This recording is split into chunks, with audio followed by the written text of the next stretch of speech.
When Elena Varga signed her name on a marriage certificate to save her father from certain death, she became property of the most feared man in the city, Adrian Volkov, a crime magnate who collects debts in blood. Their wedding was a transaction, their mansion, a prison of marble and silence. She lives on the third floor. He rules from the second. They are husband and wife in name only, strangers trapped in a gilded performance where love is forbidden and escape seems impossible. But when one reckless night shatters every rule between them, Elena discovers she's carrying a secret that will either destroy them both or force the ice to finally break. If you want to see how a loveless contract transforms into something neither of them expected, stay with me until the end. And don't forget to hit that like button and comment with your city so I can see how far this story travels. So, the courthouse smelled of old paper and broken promises. Elena Varga sat on a wooden bench outside Judge Morrison's chambers, her hands folded so tightly in her lap that her knuckles had gone white. She wore the only decent dress she owned, a simple gray sheath that had seen her through job interviews and funerals, occasions where one needed to appear respectable while disappearing into the background. Today it would see her through a wedding, if it could even be called that. Through the frosted glass window of the chamber door, she could see shadows moving. Her father, Gregor, stood hunched before a broad-shouldered silhouette that could only belong to Adrian Volkov. Even in shadow, Volkov's presence dominated the room. Elena had never met the man, had only heard whispers of his name spoken in the same hushed tones people used when discussing natural disasters or terminal diagnoses. Adrian Volkov, the king of the city's underworld, a man who turned neighborhoods into empires and enemies into cautionary tales, and in approximately 10 minutes, he would become her husband. The chamber door opened. Her father emerged first, his face gray as ash, eyes refusing to meet hers. Behind him came a man in an immaculate charcoal suit, and Elena's breath caught despite herself. Adrian Volkov was not what she expected. The rumors painted him as a monster, something barely human. But the man who stood before her possessed a cold, precise beauty. Dark hair swept back from a face of sharp angles and harder edges, eyes the color of winter storms, a mouth that looked like it had forgotten how to smile years ago. He was perhaps 35, though something ancient lived behind his gaze, something that had seen too much and felt too little. He looked at her the way one might appraise a piece of furniture. Miss Varga. His voice was smooth, educated, utterly devoid of warmth. Shall we proceed? It wasn't a question. Judge Morrison performed the ceremony with bureaucratic efficiency, rattling through the legal language as if marrying a terrified young woman to a crime lord was just another Tuesday afternoon. Elena heard herself respond when prompted, her voice sounding distant and unfamiliar. She watched her hand, pale, trembling slightly, as Adrian slid a platinum band onto her finger. The ring was beautiful and cold, like everything else about this moment. When the judge pronounced them married, Adrian didn't kiss her. He simply signed the certificate with a fountain pen that probably cost more than her annual rent, then waited while she added her own signature below his. Elena Varga became Elena Volkov with the scratch of a pen. "The car is waiting," Adrian said, already turning toward the door. Her father caught her arm as she stood, his grip desperate. "Lena, I'm sorry. I'm so sorry. If there had been any other way." There wasn't. She pulled free gently, too numb for anger. Her father had made his choices, gambling debts that spiraled into loans from dangerous men, promises he couldn't keep, interest that compounded until the amount owed could never be repaid in money. Only in flesh. Only in her. "I'll find a way to fix this," Gregor whispered. "I'll get you out." But they both knew he wouldn't. Her father was a dreamer, always had been. He dreamed at card tables and roulette wheels, dreamed of big scores that never materialized. Now Elena would pay for those dreams with the rest of her life. She followed Adrian Volkov out of the courthouse into the brittle sunshine of an October afternoon. A black Mercedes waited at the curb, so pristine it looked like it had never touched actual road. A driver in a dark suit held the rear door open, his face professionally blank. Adrian gestured for her to enter first. She slid across leather seats that smelled of expensive conditioning treatments, and something else. Something masculine and faintly cedar-scented that must be his cologne. He settled beside her, maintaining a careful distance, and the driver closed them into climate-controlled silence. The car pulled smoothly into traffic. Elena stared out the window as the courthouse receded behind them, taking with it the last remnants of her old life. She had spent 28 years building something modest but her own, a career as a botanical illustrator, a small apartment in a neighborhood where the rent was affordable if you didn't mind the noise, a quiet existence, painting flowers for textbooks and gardening magazines. It wasn't glamorous, but it was hers. Now she owned nothing, not even her own name. "You'll find the estate comfortable," Adrian said, breaking the silence. He hadn't looked at her once since they entered the car, his attention fixed on his phone as he scrolled through messages.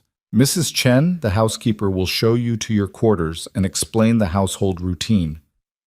"My quarters?" Elena kept her voice steady despite the ice spreading through her chest. "The third floor, east wing." Still not looking at her. "You'll have privacy. I occupy the second floor, west wing. Our paths need not cross except when appearances require it." Of course. This was a business arrangement, nothing more. She was a solution to a problem, whatever problem a man like Adrian Volkov needed a wife to solve. "What exactly do you need from me?" The question emerged sharper than she intended. "Why marriage? Why not just keep me as collateral some other way?" Finally, he looked at her. Those winter storm eyes assessed her with the same detached interest he might show a stock report. There are certain business associates who prefer to deal with family men. They find it reassuring, evidence of stability, investment in the future, ties to conventional society. I need their cooperation for several ventures currently in development. So I'm a prop. You're a wife. On paper and in public. His gaze returned to his phone. Beyond that, I have no expectations. The ice in Elena's chest expanded. Somehow this was worse than if he'd demanded something from her. Affection, obedience, her body. Those she could have refused, fought against, maintained some sense of self in opposition. But this indifference? She was less than a prisoner. She was scenery. The Mercedes turned onto a private road that wound through gates Elena hadn't even seen open. Security so seamless it might as well have been invisible. Trees lined the drive, their autumn leaves gold and amber in the slanting light. And then the house came into view. Mansion seemed inadequate. Estate felt closer. It sprawled across manicured grounds like a monument to wealth so vast it became abstract. Modern architecture softened by classical elements, all glass and pale stone, 3 stories of carefully designed luxury. Beautiful. Intimidating. Cold. Her new prison. The driver opened her door. Elena stepped out onto cobblestones that probably cost more per square foot than most people's homes. Adrian was already striding toward the entrance, where an elegant woman in her 50s waited, her silver-streaked hair pulled into a neat bun. "Mrs. Chen," Adrian said, not slowing his pace, "this is my wife, Elena. Please show her to the 3rd floor and ensure she has everything she needs." "Of course, Mr. Volkov." He disappeared into the house without another word, without a backward glance. Elena stood frozen on the cobblestones, a stranger in an evening dress at 2 in the afternoon, a wife abandoned by her groom minutes after the ceremony. Mrs. Chen's expression softened almost imperceptibly. "Come, Mrs. Volkov, let me show you your rooms." The interior matched the exterior, beautiful, expensive, utterly impersonal. Marble floors in the entrance hall, a curved staircase with wrought iron railings, art on the walls that Elena's trained eye recognized as original works, not prints. Wealth that didn't need to announce itself because it was simply assumed. They climbed to the 3rd floor, Mrs. Chen maintaining a steady narration about meal times, household staff schedules, which rooms were off limits, and which Elena could use freely. The words washed over her in a meaningless tide. Elena was too busy cataloging exits, counting windows, noting that her floor felt separate from the rest of the house, isolated. "These are your quarters," Mrs. Chen said, opening double doors. The suite was larger than Elena's entire former apartment. A sitting room flowed into a bedroom with a king-size bed that could comfortably sleep 4. Floor-to-ceiling windows overlooked the grounds. An ensuite bathroom featured a soaking tub and a shower with enough jets and fixtures to require an instruction manual. A walk-in closet stood empty except for a few garment bags hanging in one corner. "Mr. Volkov arranged for some basic wardrobe items," Mrs. Chen explained, noticing Elena's gaze. "He wasn't certain of your sizes or preferences. If you provide me with measurements and style preferences, I can arrange for a proper wardrobe to be delivered. That won't be necessary. Elena's voice sounded hollow even to her own ears. I have clothes. As you wish. Your belongings should arrive tomorrow from your previous residence. Mr. Volkov had them collected this morning. Of course he did. Efficient. Thorough.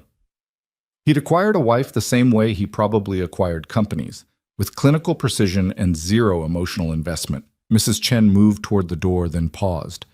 Dinner's at 7, but Mr. Volkov typically takes his meals in his study. I can bring a tray to your room if you prefer. That would be fine. Very well. If you need anything, there's an intercom panel by the door. Press the button marked Housekeeping, and someone will respond. Then Elena was alone.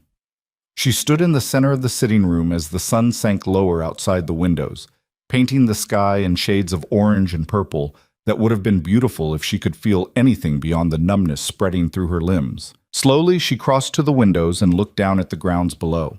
Manicured gardens, a pool covered for winter, tennis courts, and beyond it all, the high walls that enclosed the property. A gilded cage. Elena pressed her forehead against the cool glass. She should cry, shouldn't she? This was her wedding day, the day that was supposed to mark the beginning of forever. And instead it marked the end of everything she'd built, everything she'd been. But the tears wouldn't come. Maybe they'd frozen along with everything else. She stayed at the window until full dark, until the grounds below became a patchwork of shadows, interrupted by security lighting.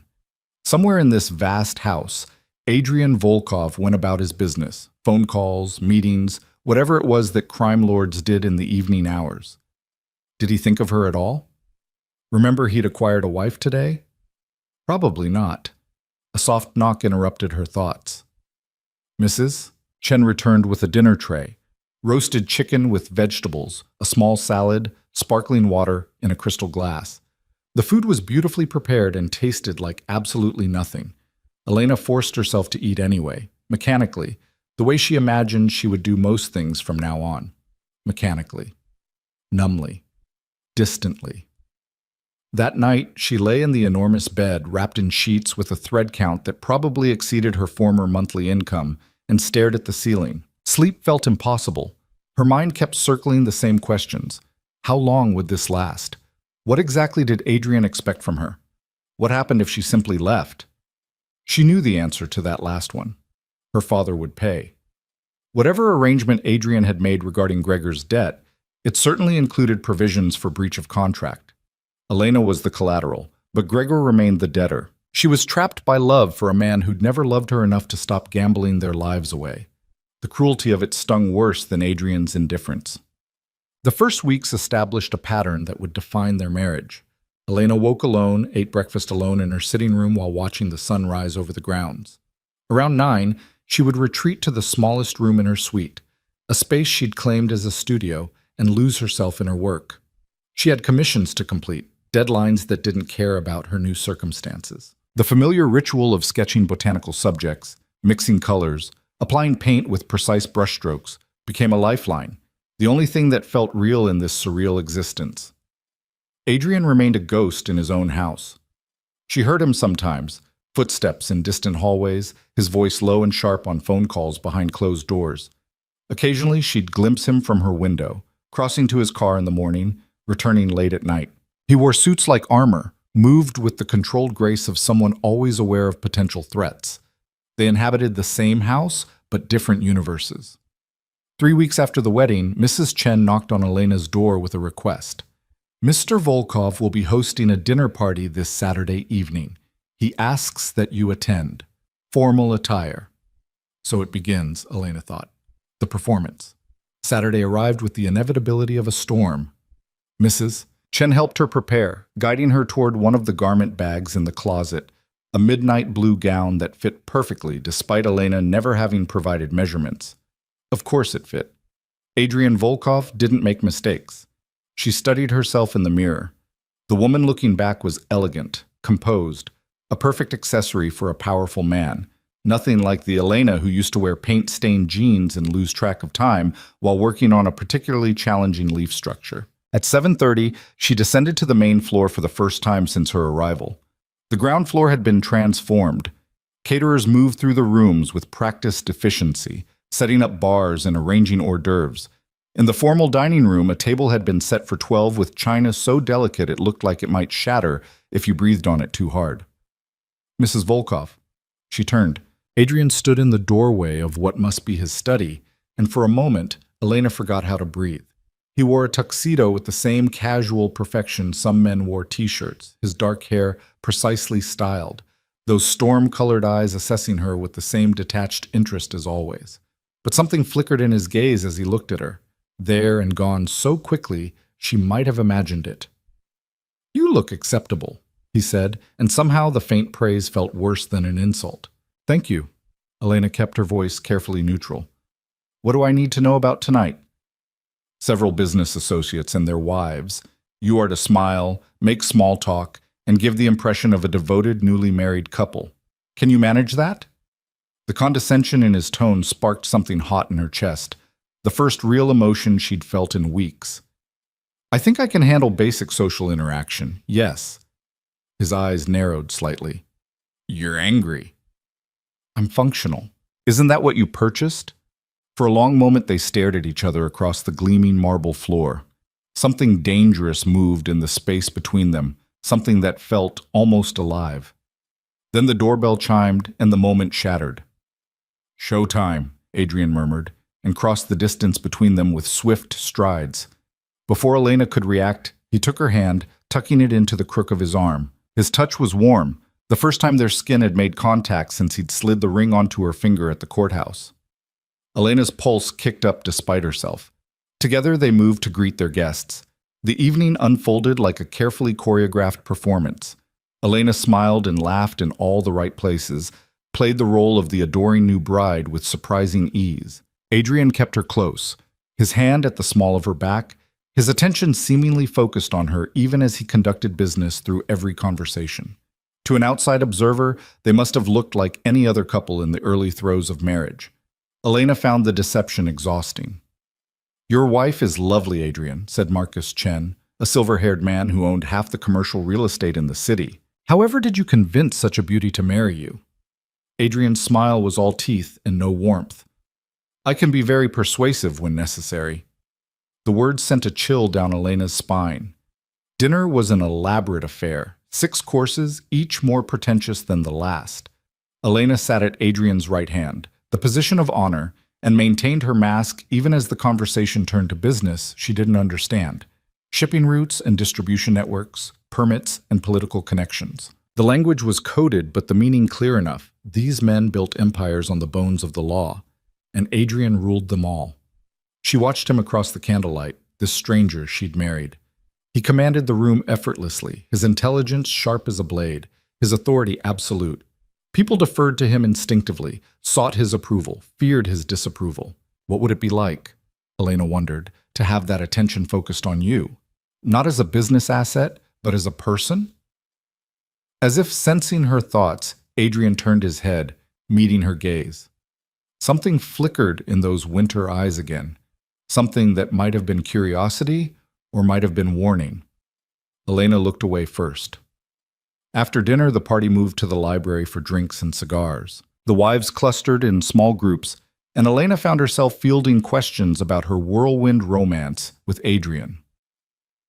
"It must be like a fairy tale," gushed Victoria Rostov, whose husband controlled most of the city's waste management, and Elena suspected a good portion of its disposal of inconvenient evidence. "Such a powerful man, so devoted. You're very lucky." Lucky. Elena wanted to laugh.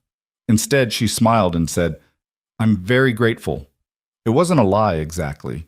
She was grateful. Grateful her father was still breathing, grateful for the roof over her head and the food she ate.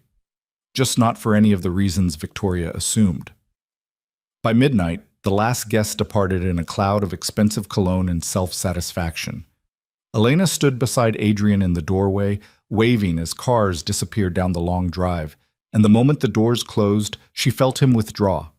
The warmth in his touch vanished. The attention in his gaze evaporated. "You performed adequately," he said, already turning toward his study. Adequately.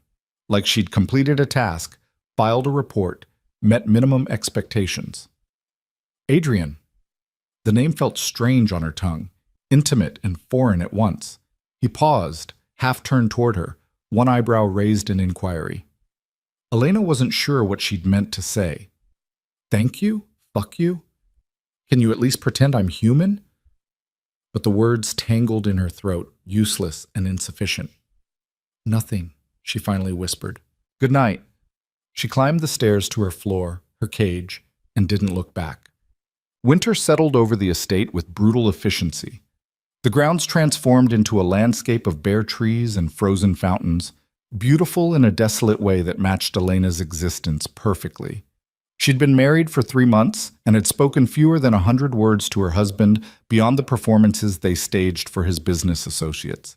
They hosted dinner parties every few weeks, carefully orchestrated events where Elena played her role with increasing numbness. Between performances, she existed in her gilded isolation, painting flowers and trying not to count the days stretching endlessly ahead.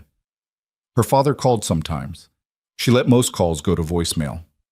When she did answer, Gregor's voice carried equal parts relief and guilt, asking if she was all right, if Adrian treated her well, if there was anything he could do.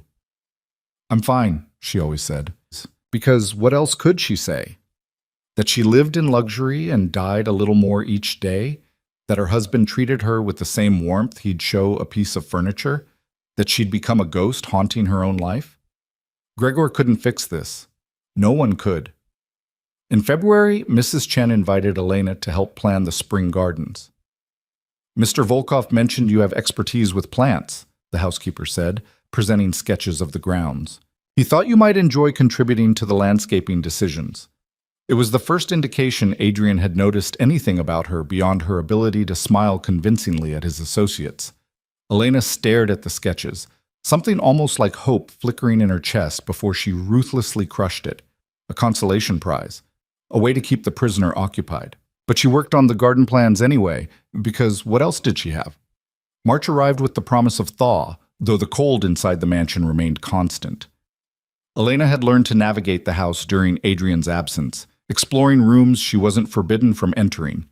The library became a favorite refuge, floor-to-ceiling shelves filled with books on everything from philosophy to engineering. Adrian's collection, she assumed, though she'd never seen him read anything that wasn't a contract or financial report. One evening, she found herself there after dinner, curled in a leather armchair with a volume on Renaissance art. Rain drummed against the windows, the sound almost soothing. She was so absorbed in a chapter on botanical symbolism that she didn't hear footsteps in the hallway. That's a first edition. Elena's head snapped up. Adrian stood in the doorway, still in his work clothes, charcoal trousers and a white shirt with the sleeves rolled to his elbows. He looked tired, she realized. When had she started noticing things like that? I'm sorry. She started to close the book. I didn't realize. It's fine. He crossed to the bar cart in the corner, poured 2 fingers of scotch into a crystal tumbler. You're welcome to use the library. He'd never told her that before. Never told her she was welcome anywhere. Elena watched as he settled into the armchair opposite hers, his long legs stretched toward the fireplace where flames crackled against the late winter chill. For several minutes, they sat in silence. Not the hostile silence that usually existed between them, but something almost companionable. Do you like Renaissance art? Adrian asked finally, his gaze on the fire. The question surprised her. In 4 months of marriage, he'd never asked her opinion about anything beyond whether she wanted more wine at dinner parties. I like the symbolism, she said carefully, how they used flowers and plants to communicate meanings that couldn't be spoken aloud, hidden messages in plain sight, coded language for dangerous truths, something that might have been amusement ghosted across his features. I can appreciate that. Of course he could. His entire life was coded language and hidden meanings. What about you? Elena heard herself ask. Do you actually read these books, or are they just impressive wallpaper? She expected him to take offense, to freeze her out with that glacial stare. Instead, he smiled, a real smile, small and fleeting, but genuine. I read, he said. Not as often as I'd like, but yes, I read. They fell silent again. Elena should leave, return to her floor, maintain the careful distance that defined their arrangement. But the rain and the fire and the unexpected almost warmth in his voice kept her rooted to the chair. Why did you marry me? The question emerged before she could stop it. Really, there had to be other ways to appear stable to your associates. Adrian took a long sip of scotch, considering. When he spoke, his voice carried a weight she hadn't heard before. My world is built on perception. Power is as much about what people believe as what actually exists. The right associates needed to see me as someone with something to lose, someone invested in the future, in legacy. A wife provides that. Children, eventually, would provide more. Children. The word hit her like a fist to the sternum. Of course. That would be the next performance, wouldn't it? The devoted father, the family man, all smoke and mirrors to hide the monster underneath. I see. Elena closed the book, setting it carefully on the side table. And here I thought you just needed a decoration for your dinner parties. Elena, but she was already standing, already moving toward the door. Thank you for letting me use your library. I'll be more careful with the first editions in the future. She fled before he could respond, before the burning in her eyes could turn into actual tears. Back to her suite, her cage, where at least the isolation was honest. That night she dreamed of gardens where every flower carried a message she couldn't decode, and winter eyes that watched her from between the thorns. The conversation in the library became a turning point neither of them acknowledged. Over the following weeks, Elena noticed subtle shifts in the architecture of their separation. Adrian still maintained his distance, still kept to his floor and his schedules, but occasionally she'd find fresh flowers in her studio, species she'd mentioned wanting to paint during one of their stilted dinner party conversations. Once she discovered a book on botanical illustration techniques on her breakfast tray, a first edition so rare she was afraid to touch it. No notes accompanied these offerings. No explanations. But they spoke a language Elena was beginning to understand, the coded communication of someone who'd forgotten how to express kindness directly. She told herself not to read too much into it. Adrian Volkov was a man who dealt in transactions, and perhaps these small gestures were simply maintenance on his investment, keeping his wife content enough to continue performing her role. But late at night, when the mansion settled into its particular silence and sleep refused to come, Elena found herself wondering what it would be like if the gifts meant something more. April brought warmer weather and another dinner party, this one larger than usual. Elena had learned to recognize the signs. Extra staff hired for the evening, Mrs. Chen's increased attention to detail, the tension that seemed to radiate from Adrian in the days leading up to these events. This one is important, he told her the morning of the party, catching her in the hallway outside her studio. The encounter startled them both, their paths so carefully choreographed to avoid intersection that an accidental meeting felt almost transgressive. They're all important, Elena replied, clutching her sketchbook to her chest like a shield. Not like this. Adrian's jaw was tight, a muscle ticking beneath the skin. Dmitry Kozlov will be attending. He controls shipping access to the eastern ports. I need his cooperation for a venture that's been in development for 2 years. And you need me to smile and play the devoted wife. I need you to be convincing. His eyes met hers, and for a moment, Elena saw something beneath the ice. Not warmth, exactly, but something closer to urgency. Kozlov is traditional. He values family, stability, legacy. He needs to believe our marriage is real. Real. The word hung between them like an accusation. I'll do my job, Elena said quietly. I always do. Something flickered across Adrian's face. Regret, maybe, or frustration. But before she could identify it, his mask slipped back into place. Thank you. The dress being delivered this afternoon is for tonight. Wear it. He walked away before she could respond, his footsteps echoing down the marble hallway until distance swallowed the sound entirely. The dress arrived at 3 o'clock, a creation of emerald silk that probably cost more than Elena used to make in 6 months. It fit like it had been designed specifically for her body, which it probably had. She studied herself in the mirror as Mrs. Chen fastened the delicate clasp at her neck and barely recognized the woman looking back. Polished, elegant, expensive. Everything Elena Varga had never been, and everything Elena Volkov was required to become. The party began at 8. Elena descended the stairs to find the ground floor transformed into something from a magazine spread. Candlelight and crystal, Servers in crisp uniforms circulating with champagne and delicacies that probably required tweezers to prepare. 50 guests mingled in the main rooms, their laughter and conversation creating a sophisticated din. Adrian waited at the bottom of the stairs, devastating in a midnight blue suit that made his eyes look even more storm dark. When he saw her, something shifted in his expression. There and gone so quickly, Elena couldn't name it, but it made her pulse kick up despite everything. Beautiful, he murmured as she reached him, offering his arm. Not, you look beautiful, or the dress is beautiful, just the single word, and somehow that made it feel almost genuine. Thank you. Elena placed her hand in the crook of his elbow, felt the warmth of him through the expensive fabric. Where's Kozlov? Not here yet. He likes to make an entrance. Adrian guided her into the crowd, his hand settling at the small of her back, a possessive gesture that was pure performance but sent heat spreading through her anyway. When he arrives, let me lead the conversation. He's old-fashioned about women's roles. Of course he is, Elena muttered. Adrian's mouth twitched, almost a smile. Can you pretend to be appropriately demure for one evening? I've been pretending for 5 months. What's one more night? This time the smile reached his eyes, brief but real, and Elena's breath caught. She'd never seen him smile like that, not the cold, calculated expressions he wore for his associates, but something approaching genuine amusement.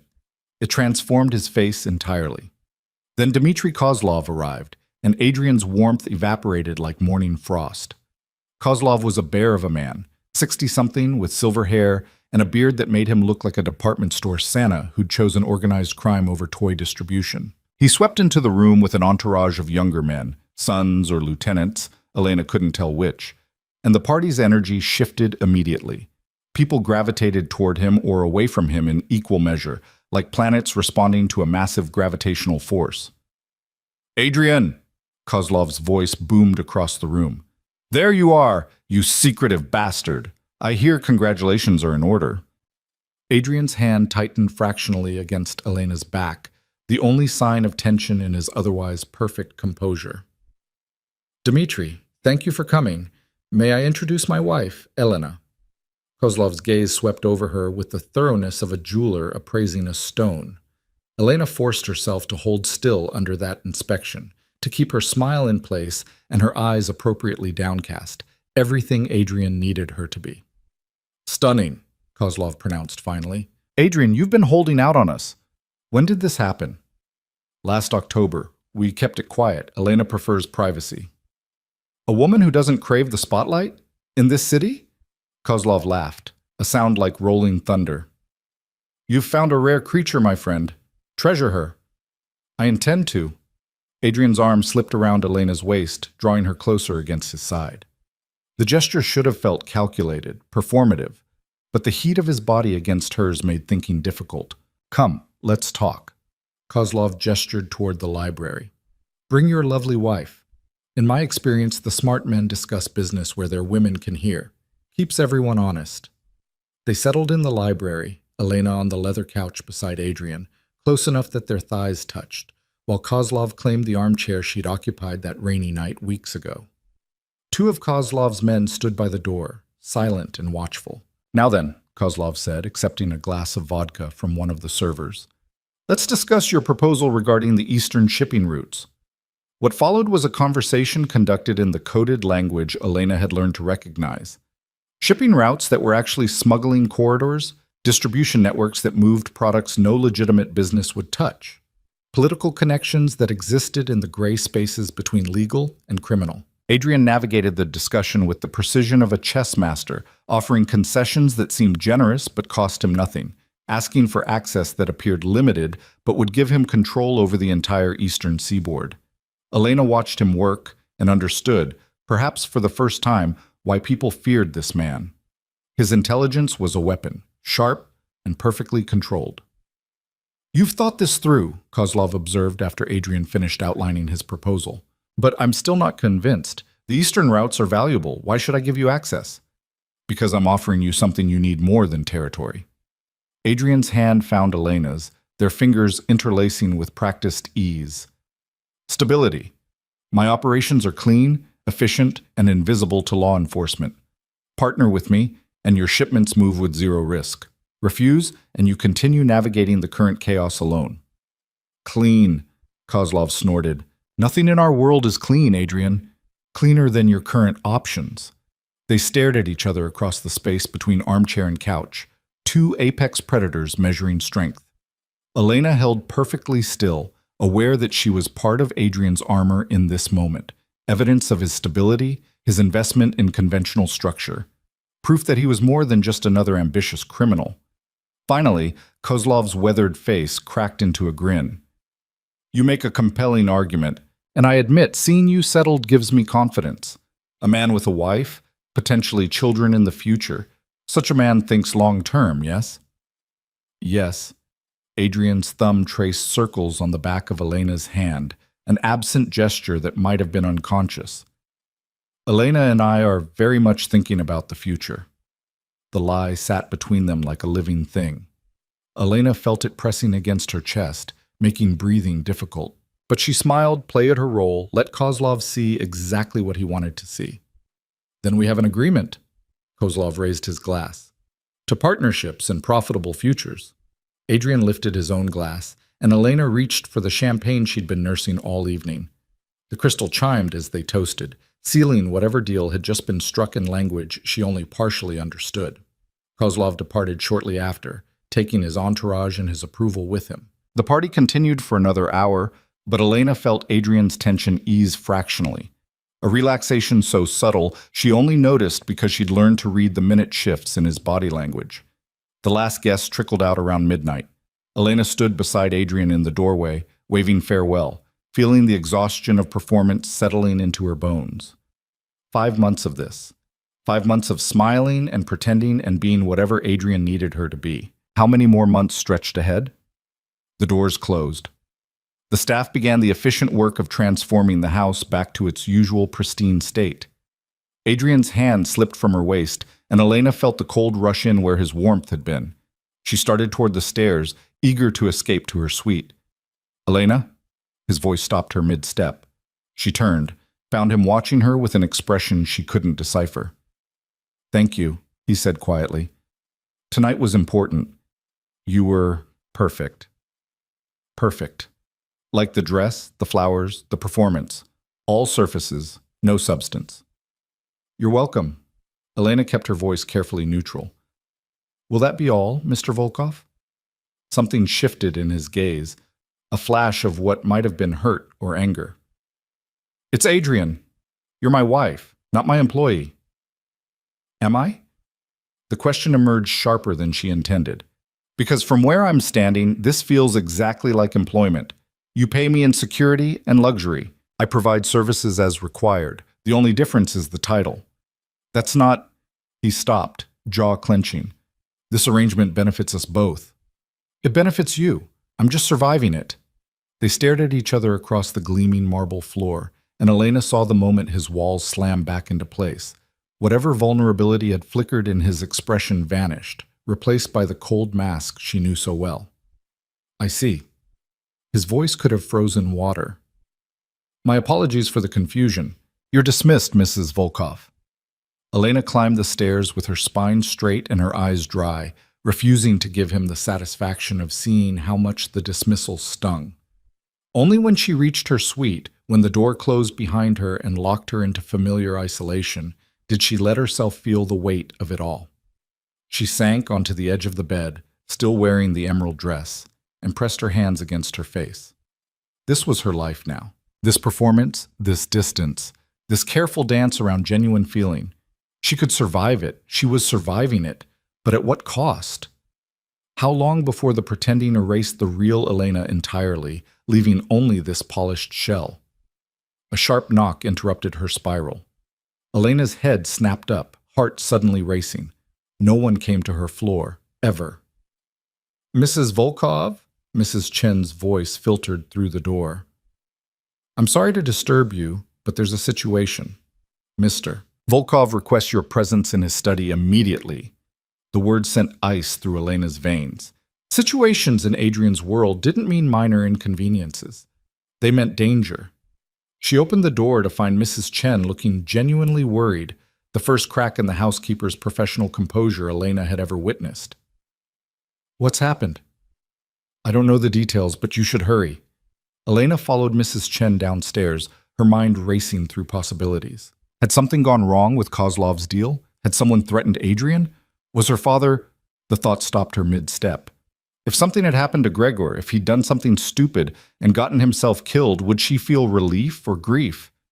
She didn't know the answer, and that terrified her more than the summons itself. Mrs. Chen led her to Adrian's study, a room Elena had never entered, and knocked softly before opening the door. The study was exactly what she would have expected.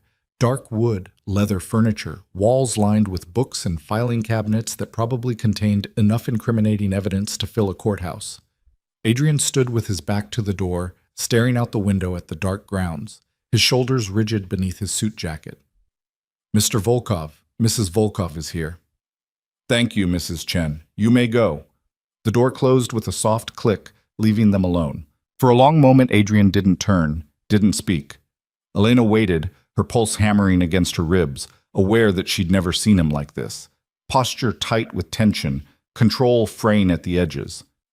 "There was an incident tonight," he said finally, his voice carefully measured. "After Kozlov left, someone attempted to breach the estate's security." Elena's breath caught. Did they? They were apprehended before reaching the house. Adrian turned to face her, and in the lamplight she could see the slight tremor in his hands before he clenched them into fists. "But they got close. Too close." "Who were they?" "Competition. Someone unhappy about my arrangement with Kozlov." His gaze met hers, and Elena saw something she'd never seen before in those winter eyes. Genuine fear. Not for himself, she realized with startling clarity, but for her. "They were carrying photographs. Of you." The words hit like a physical blow. Elena's knees went weak, and she reached for the back of a nearby chair to steady herself. "They know you're important to me," Adrian continued, his voice dropping to something almost gentle. "Or they think you are, which means you're a target now." "I'm not important to you." The words came automatically, defensive. "I'm a prop, remember? Part of the performance." "Elena, you said it yourself. This arrangement is about appearances, about what people believe. If they believe I matter to you, that's because you've been convincing. It doesn't make it real." "Doesn't it?" Adrian crossed the distance between them in 3 long strides, and suddenly he was close enough that Elena could see the flecks of darker gray in his eyes, close enough that his cedar scent surrounded her. "If you died tomorrow because someone wanted to hurt me, would it matter whether the emotion was real? You'd still be dead." The bluntness shocked her. "That's very practical of you." "I'm trying to keep you safe." "Why?" The question burst out of her, months of frustration and confusion and loneliness pouring into the single word. "Why does it matter? You don't even like me. We barely speak outside of dinner parties. You think I don't like you?" Something that might have been incredulity flashed across his face. "Elena, I've been trying to keep my distance because the alternative is dangerous." "What alternative?" Instead of answering, Adrian reached out and caught her hand.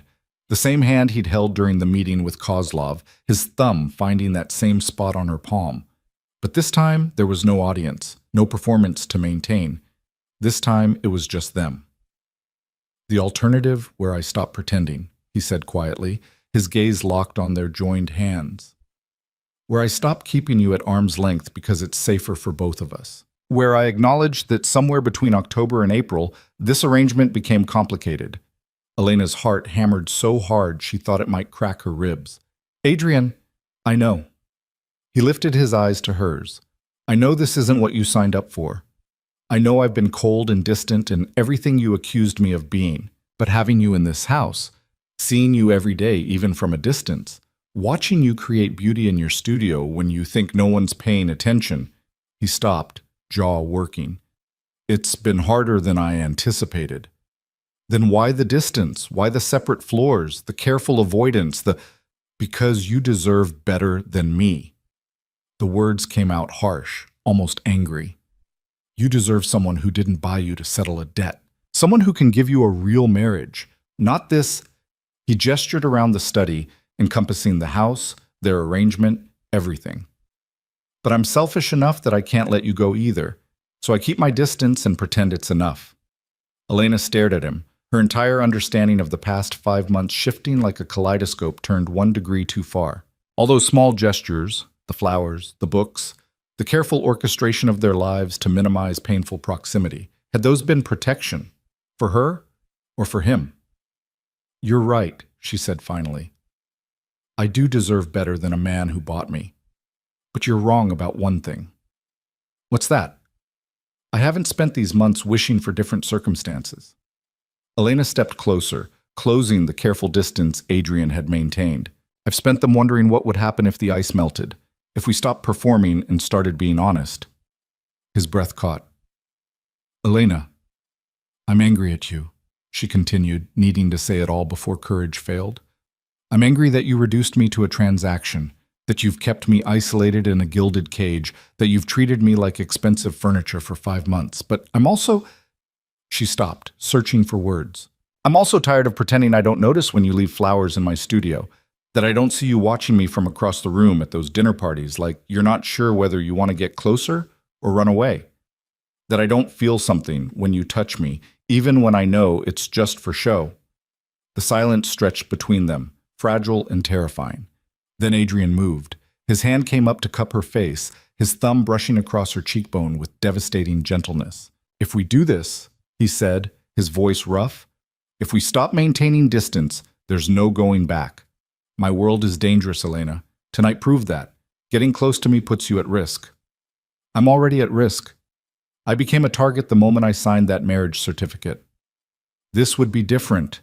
If people think you actually matter to me, maybe I want to matter." The admission felt like stepping off a cliff. "Maybe I'm tired of being decoration and want to be real." Something broke in his expression, all that careful control shattering like ice under sudden heat. His other hand came up to frame her face, and he stared at her like he was memorizing every detail, like she might disappear if he blinked. "Real is messy," he warned. "I can handle messy. Real means you see all of me, the parts I keep hidden. I want to see them." Adrian's eyes searched hers for another long moment. Then he lowered his head and kissed her. It wasn't gentle. There was nothing careful or controlled about the way his mouth claimed hers, 5 months of distance and denial pouring into the contact.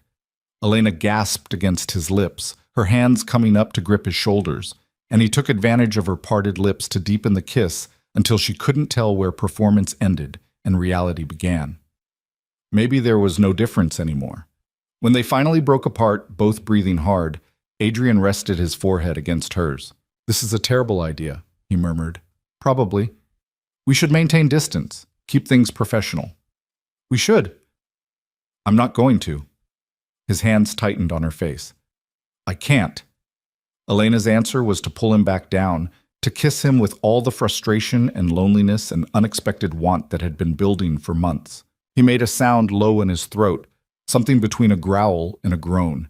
And suddenly they were moving, stumbling backward until Elena's back hit the wall beside the window. Adrian's mouth traced fire down her neck, his hands mapping the curves of her body through the emerald silk, and Elena arched into his touch like she'd been waiting her entire life for this moment. Maybe she had been. Maybe everything before, the gambling debts, the forced marriage, the cold distance, had all been leading here, to this collision of heat and need. His hand found the zipper at the back of her dress, and Elena felt the cool air on her skin as he slowly drew it down. She should stop this. They should talk, establish boundaries, figure out what this meant. But talking required thinking, and thinking was impossible when Adrian's mouth found the hollow at the base of her throat and she could feel him trembling against her. He wanted her, not as a prop or a performance, but as a woman, as Elena. The realization undid something in her chest, some tight knot of hurt she'd been carrying since October. "Adrian," she whispered, her fingers threading through his dark hair. "Please." He lifted his head, his eyes dark and wild. All that careful control burned away.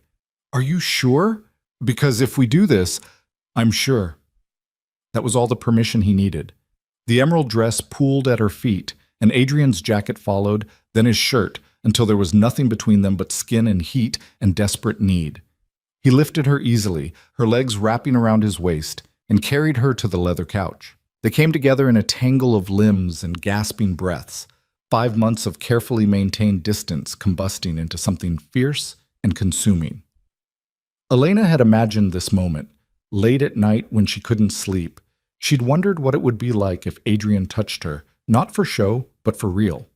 The reality was better and more devastating than any fantasy. Afterward, they lay tangled together on the couch, Elena's head on Adrian's chest, his fingers tracing lazy patterns on her bare shoulder. The study was quiet except for their gradually slowing breaths and the ticking of an antique clock somewhere in the darkness. Reality began to creep back in, bringing questions and complications with it. "What happens now?" Elena asked quietly. Adrian's hand stilled on her shoulder. "I don't know. I didn't plan this. I know. Everything about tonight, about the security breach and the photographs, it made me realize how much I have to lose." His arm tightened around her. "I've spent 5 months telling myself the distance was necessary, that keeping you safe meant keeping you away. But if something happened to you and I'd never—" He stopped, his chest rising and falling beneath her cheek. "I couldn't live with that." Elena lifted her head to look at him. In the dim light filtering through the window, Adrian looked younger, more vulnerable than she'd ever seen him. The mask was completely gone, leaving only the man. "So what do we do?" she pressed. "Go back to separate floors and pretend this didn't happen?" "No." The word came quickly, firmly. "No more separate floors. No more pretending."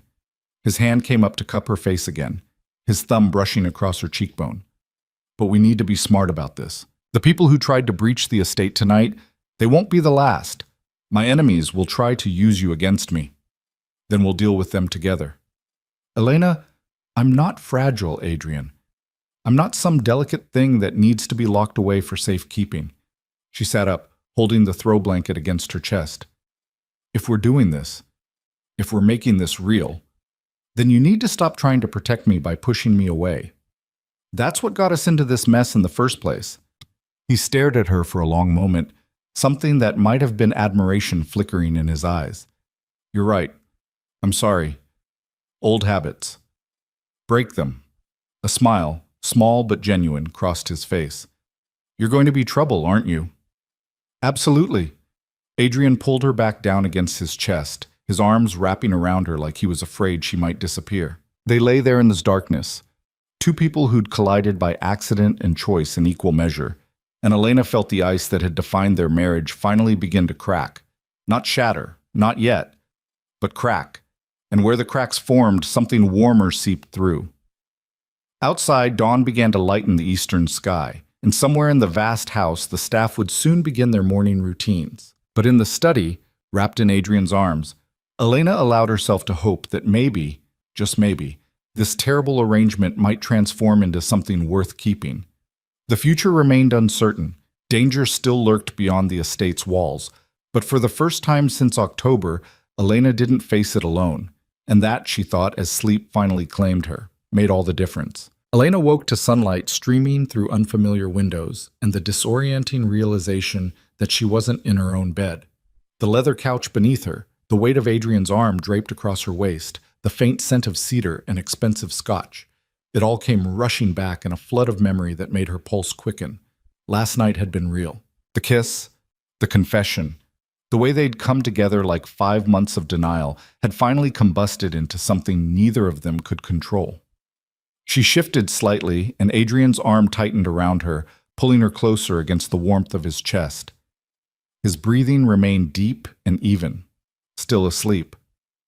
Elena tilted her head back to study his face, this man who'd been a stranger with a ring on her finger for so long. In sleep, without the mask of control, he looked almost peaceful, younger.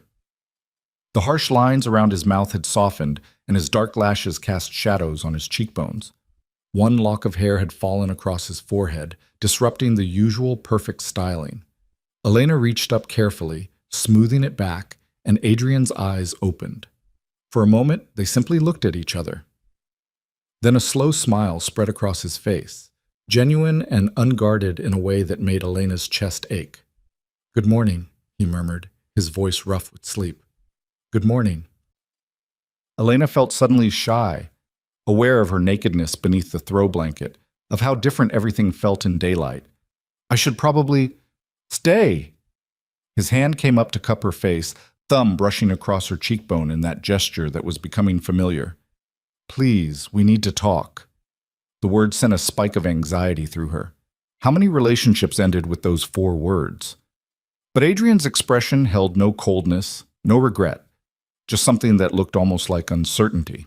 All right, Elena said softly.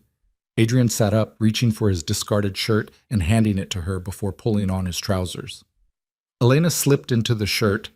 It fell to mid-thigh on her, the fabric still warm from his body, and watched as he crossed to the window, running a hand through his disheveled hair. Last night, he began, then stopped, seeming to search for words. Last night wasn't supposed to happen. Elena's stomach dropped. I see. No, let me finish. He turned to face her, his expression serious. It wasn't supposed to happen, but I'm not sorry it did. The opposite, actually. I'm sorry it took me 5 months in a security breach to stop being a coward. You're not a coward. I am when it matters. Adrian crossed back to the couch, sitting beside her and taking her hand. I've built my entire life on control. Every variable managed, every risk calculated. And then you walked into that courthouse in your gray dress looking terrified and trying so hard to be brave, and I knew immediately that you were dangerous. Dangerous? Elena couldn't help the small laugh that escaped. Adrian, you're the most feared man in the city. I'm a botanical illustrator who can barely manage confrontation with telemarketers. Exactly. You're real, Elena. Genuine in a way that's completely foreign to my world. Everyone I know operates from angles, from self-interest. But you, his thumb traced circles on her palm, you were forced into this marriage to save your father, a man who gambled away your future without a second thought. And yet you still take his calls. You still worry about him. He's my father. He doesn't deserve you. The words came out harsh. Neither do I. But I'm selfish enough to want you anyway. Elena studied their joined hands, processing his words. What are you saying? I'm saying I want this to be real. Not just the physical part, though. A ghost of a smile crossed his face. Last night was extraordinary, but I want the rest of it too. The conversations, the shared meals, the simple act of existing in the same space without it feeling like we're walking through a minefield. You want a real marriage. I want you. He lifted his eyes to hers. However you'll have me. If that means starting over, learning each other properly, then we start over. If it means you need time and space, I'll give you that. But no more separate floors. No more pretending you're just decoration for my business associates. Elena's heart hammered against her ribs. This was what she'd wanted, what she'd been too afraid to even hope for during those long months of isolation. But wanting and having were different things, and the man beside her was still Adrian Volkov, still the crime lord who'd bought her like property. I need honesty, she said finally. Complete honesty. No more coded language. No more keeping me in the dark about the dangerous parts of your world. If we're doing this, I need to actually understand who you are.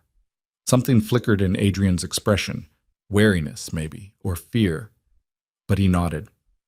That's fair. What do you want to know? Everything. Elena took a breath. Start with last night. Who tried to breach the estate and why? Adrian was quiet for a moment, his jaw working. Then he stood, crossing to the desk and pulling out a folder. He returned to the couch, opening it to reveal photographs. Surveillance images of 3 men in tactical gear, their faces partially obscured. They work for the Castellano family, he said. Victor Castellano has been trying to expand his territory into the eastern ports for years. My deal with Kozlov effectively blocks him out. So he sent them to what? Kill you? Possibly. More likely to gather intelligence, find weak points in my security. Adrian's finger traced the edge of one photograph. But they were carrying pictures of you, high-resolution images from the dinner party, from your morning walks in the garden. They'd been watching you. The words sent ice down Elena's spine. For how long? At least 2 weeks, based on the timestamps. He looked at her, his expression grave. They know you're important to me now, or at least they think you are, which makes you leverage. So what do we do? I've already increased security around the estate. No one gets within 100 yards of the perimeter without being detected. But Elena, he hesitated. You need to understand what life with me actually means. The danger isn't theoretical. People will try to use you to get to me. They'll threaten you, potentially try to take you. Your freedom will be limited. It's already limited, Elena pointed out. I've been living in a gilded cage for 5 months. This is different. Before you were an asset to be protected. Now, if we do this, if we make this real, you become the thing I can't afford to lose. His hand found hers again, gripping tight. That makes you the most valuable target in the city. Elena absorbed this, turning over the implications. She'd known marrying Adrian meant entering his dangerous world, but she'd spent 5 months at a comfortable distance from the actual violence. Now he was offering to pull her closer, to let her see the blood beneath the elegant surface. Part of her wanted to retreat, to take the safety of ignorance and isolation, but a larger part, the part that had been slowly suffocating in her beautiful prison, wanted to step forward into the risk. Then teach me, she said firmly. Teach me how to navigate your world. Don't lock me away like something fragile. Give me the tools to protect myself. Adrian stared at her, something that looked like wonder crossing his face. You're serious. Completely. I'm tired of being helpless, Adrian. Tired of being something that just happens to, rather than someone who makes choices. She squeezed his hand. If I'm going to be a target anyway, I'd rather be a dangerous one. A slow smile spread across his face. Not the cold calculation he showed his associates, but something warm and real that transformed his features entirely. You continue to surprise me. Good. Keep me interesting and maybe you won't get bored. I could never be bored with you. He pulled her close, pressing a kiss to her temple. All right, we'll do this your way. Full transparency, proper training, but you have to promise me something. What? If I say run, you run. No questions, no hesitation. Can you do that? Elena considered this. It went against every instinct she had, the urge to understand, to know why, to make informed decisions. But she also understood that in Adrian's world, hesitation could mean death. I can do that, she agreed. Then we have a deal. Adrian stood, offering his hand. Come on. Mrs. Chen is probably already wondering why neither of us appeared for breakfast. Elena let him pull her to her feet, suddenly aware of her state of undress, wearing only his shirt, her hair tangled from sleep and sex, probably looking thoroughly ravished. I should go change. Or, Adrian suggested, his hand settling on her waist, you could have breakfast with me. In my quarters. Let the staff gossip a little. The suggestion was so unlike the Adrian of the past 5 months that Elena laughed. Scandalous. I'm a crime lord, Elena. Scandal is part of the job description. They made their way upstairs together, and for the first time since moving into the mansion, Elena entered the second floor. Adrian's quarters were larger than hers, a full apartment, really, with a sitting room, bedroom, bathroom, and a private office. The decor was masculine but not cold, all dark wood and leather with subtle touches that spoke of actual taste rather than designer intervention. This is nice, Elena said, running her hand along the back of a leather armchair. Much more lived in than the rest of the house. The main floors are for show. This is where I actually exist. Adrian moved to the phone, calling down to the kitchen for breakfast. When he hung up, he turned to find Elena studying a photograph on the bookshelf. A much younger Adrian with an older couple, all three smiling at the camera. My parents, he said quietly, coming to stand beside her. They died when I was 19. Car accident. I'm sorry. It was a long time ago. But his voice carried old grief, and Elena understood suddenly that this man who seemed invincible had known loss too. She slipped her hand into his, and he squeezed it gratefully. Breakfast arrived 20 minutes later, Mrs. Chen herself bringing the tray, her expression carefully neutral as she took in Elena's presence in Adrian's quarters, wearing his shirt, her bare legs visible beneath the hem. Good morning, Mrs. Chen, Adrian said smoothly, as if this were completely normal. Thank you for bringing this up yourself. Of course, Mr. Volkov. The housekeeper's eyes flicked to Elena. Mrs. Volkov, will you be wanting your belongings moved to the second floor? The question hung in the air. Adrian looked at Elena, leaving the choice to her. This was it. The moment where she either committed to this new reality or retreated to the safety of separation. Elena thought of the 5 months she'd spent alone on the third floor, painting flowers and slowly disappearing into isolation. Then she thought of last night, of Adrian's confession, of the way his touch had made her feel alive for the first time since October. "Yes," she said firmly. "Please move my things to the second floor." Mrs. Chen's professional mask cracked slightly, a small smile appearing before she caught it. "Very good. I'll have it arranged this morning." After the housekeeper left, Adrian pulled Elena into his arms. "You're sure about this?" "No," Elena admitted. "But I'm tired of playing it safe. Safe got me 5 months of loneliness. I'd rather risk the alternative." "The alternative might break your heart." "Then it breaks. At least I'll have felt something."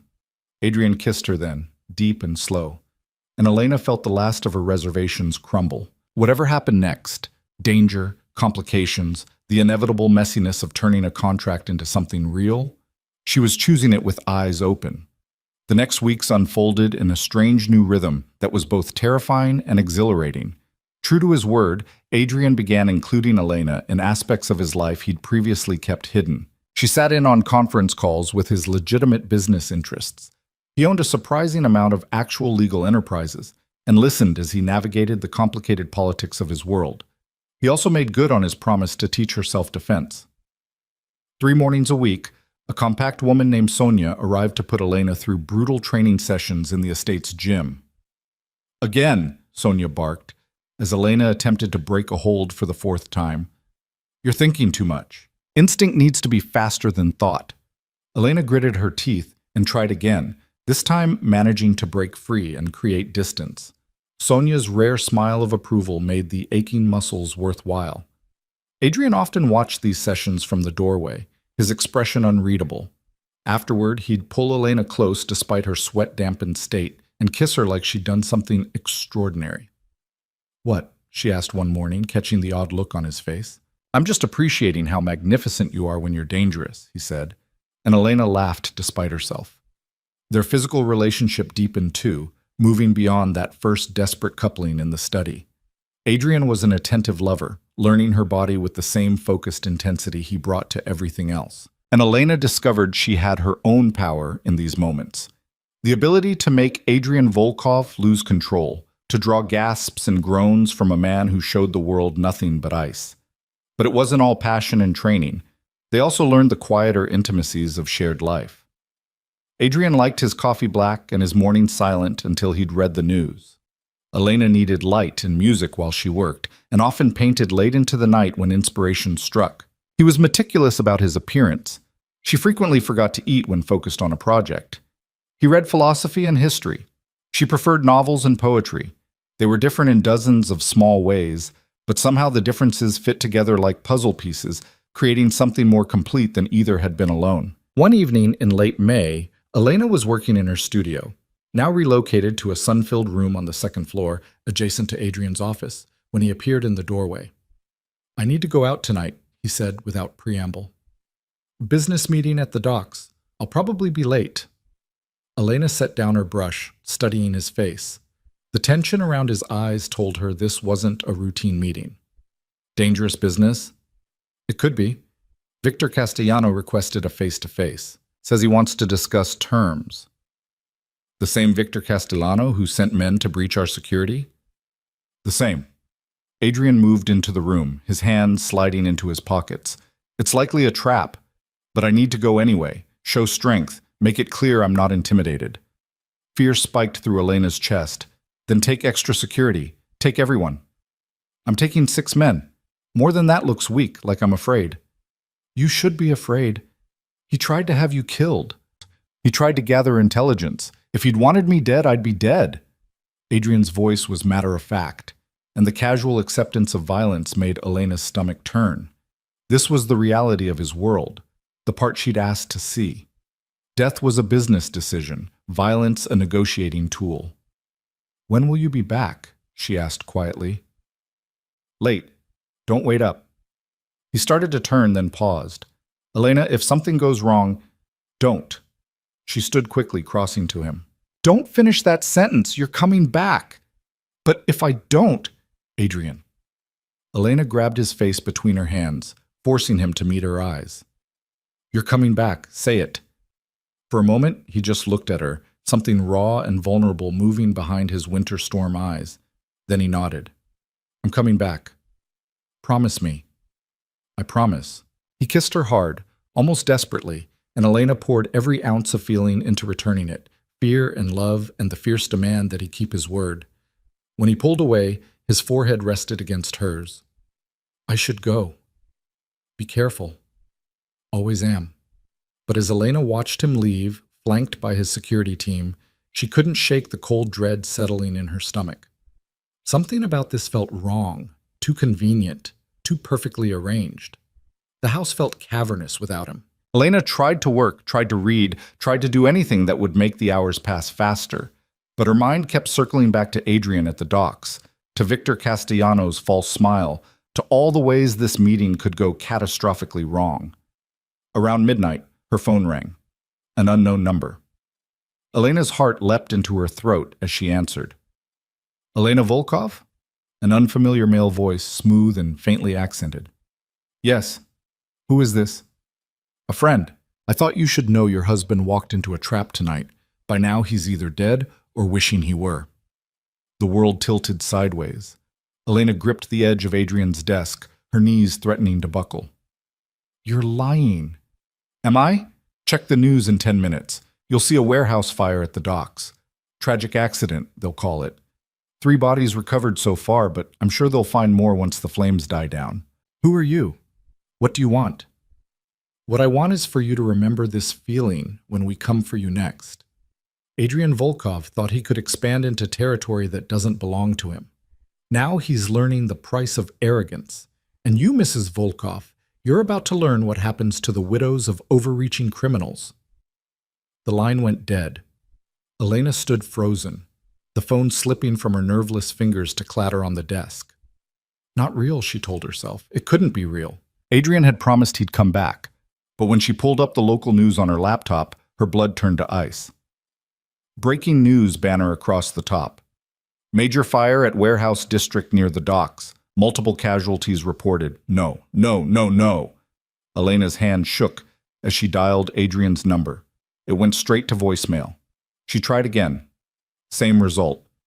On the third attempt, her composure shattered completely, and she found herself gasping for air, panic constricting her chest like a vice. He couldn't be dead. Not when they'd just started being real with each other. Not when she'd finally let herself hope for something beyond survival. The sound of cars pulling up the drive made her jump.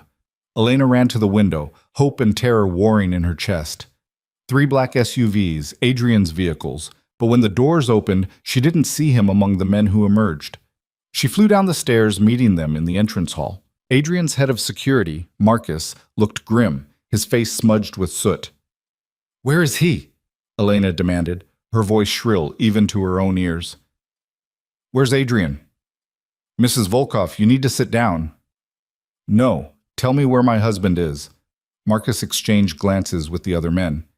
There was an explosion at the warehouse. We got separated. Mr. Volkov and 2 others were still inside when he didn't need to finish. Elena's legs gave out, and Marcus caught her before she hit the marble floor. We're going back, he was saying, his voice seeming to come from very far away. Search and rescue is on site. But the fire, it's bad, Mrs. Volkov. It's really bad. Elena heard herself making sounds, animal noises of grief and denial that couldn't possibly be coming from her throat. This wasn't happening. It couldn't be happening. But then Marcus was helping her to the couch, and Mrs. Chen appeared with blankets and tea that Elena couldn't possibly drink, and the news kept playing on the television showing footage of the warehouse engulfed in flames, and it was happening. Adrian was gone. The man who'd been ice and distance for 5 months before finally thawing, who'd learned to smile again because of her, who'd promised just hours ago that he'd come back. He was gone. And Elena had never told him she loved him. The hours that followed existed in fragments, disconnected moments Elena's mind couldn't quite string together into coherent narrative. Marcus leaving with half the security team to return to the docks. Mrs. Chen pressing a cup of tea into her hands that went cold untouched. The television droning on with updates that said nothing new. Warehouse fire. Multiple casualties. Investigation ongoing. Elena sat on the couch in Adrian's study, wrapped in the blanket misses. Chen had draped over her shoulders and stared at nothing. Her body felt hollow, scooped out and left empty. She couldn't cry, couldn't scream, could barely breathe. Adrian was dead. The man who'd bought her kept her at distance, then finally let her in. Gone. Reduced to ash in a warehouse fire set by enemies who saw him as nothing more than an obstacle to be eliminated. And she'd never told him she loved him. The realization sat in her chest like a stone. In all their conversations over the past weeks, all the quiet intimacies and passionate nights, she'd never said the words. Had been too afraid, too cautious, too convinced that admitting love would give him power to hurt her. Now he was gone, and the words would stay locked inside her forever, useless and devastating. Mrs. Volkov. Elena's head snapped up. Marcus stood in the doorway, and something in his expression made her pulse spike. Not grief, not the look of a man delivering confirmation of death. Hope. What? Her voice came out ragged. What is it? We need to move. Now. Marcus crossed the room in quick strides, pulling her to her feet. There's been a development. What kind of development? Is Adrian? I can't explain here. We need to get you somewhere safe. His hand closed around her elbow, firm but not painful. Mrs. Volkov, I need you to trust me. Can you do that? Elena's mind raced. This could be a trap. Marcus could be working for Victor Castellano, could be the inside man who'd fed information about Adrian's schedule. But the urgency in his voice, the way his eyes kept darting to the windows, that felt like genuine fear. And what did she have to lose anyway? If Adrian was really dead, nothing else mattered. All right, she said. Where are we going? Questions later. Move now. They went out through the kitchen, avoiding the main entrance. 2 more security guards fell in around them as they crossed to one of the SUVs. Elena barely registered the motion, her mind still stuck on Marcus's words. Development. Not confirmation. Not bodies recovered. Development. The drive took 20 minutes through darkened streets. They stopped at what looked like an abandoned office building on the edge of the warehouse district, close enough to the fire scene that Elena could smell smoke on the wind. Marcus led her inside and down a flight of stairs to a basement level. At the end of a dim hallway, he knocked twice on a reinforced door. It opened. And there, backlit by fluorescent lighting, covered in soot and blood, but very much alive, stood Adrian. Elena's knees buckled. She would have hit the concrete floor if Marcus hadn't caught her. Easy, he murmured. You're all right. He's all right. But Elena couldn't process his words, couldn't think past the roaring in her ears. Adrian was alive, moving toward her with quick strides, his face a mask of concern, his hands, still warm, still real, coming up to frame her face. Elena, breathe, I need you to breathe. She gasped in air like a drowning person breaking the surface. You're dead. They said, the fire. I know what they said. Adrian pulled her against his chest, and Elena felt the solid reality of him. Heartbeat, warmth, the rise and fall of his breathing. I'm sorry. I'm so sorry. We had to make them think it worked. Make who think? Elena pulled back enough to look at him properly. Blood streaked his face from a cut above his eyebrow. His shirt was torn and blackened, but his eyes were alert, alive, furious. Adrian, what's happening? Victor Castellano set a trap. He had explosives rigged throughout the warehouse. We knew it was coming, had intel suggesting he planned something, but we needed him to think he'd succeeded. Adrian's hands moved to her shoulders, steadying her. So I let him think he'd won. The pieces started coming together in Elena's mind. You faked your death. Not exactly. The explosion was real. The fire is real. But we got out through a service tunnel before the main charges went off. Left behind evidence suggesting we'd been caught in the blast. Blood samples, personal effects. Enough to make Victor confident. Why? Elena's voice rose despite herself. Why let everyone think you're dead? Why not just... Because we needed to draw out his entire network. This came from a new voice. Elena turned to find Dmitry Kozlov stepping out of the shadows, looking grim. Victor Castellano has been a problem for all of us for years. Too smart, too careful, too well protected to take down directly. But Adrian had an idea. Adrian's jaw tightened. If Victor thought he'd eliminated me, he'd get cocky, start claiming credit, moving to absorb my territories, exposing his full network of allies and assets. We've had surveillance teams tracking every communication since the explosion. In 3 hours, we've identified 16 key players in his organization that we didn't know about before. So this was a plan. Elena felt something hot and dangerous rising in her chest. You planned to fake your death? And you didn't tell me? I couldn't risk it. If your grief wasn't genuine, Victor's people might have suspected. We needed everyone to believe. Elena's hand cracked across Adrian's face before she even registered the intention to strike. The sound echoed in the small room, and Adrian's head snapped to the side. Silence. Then Adrian turned back to her, a red mark blooming on his cheek. I deserved that. You deserved worse. Elena's voice shook with fury. I thought you were dead. I thought... Her breath hitched. Someone called me, said you were gone, that I was next.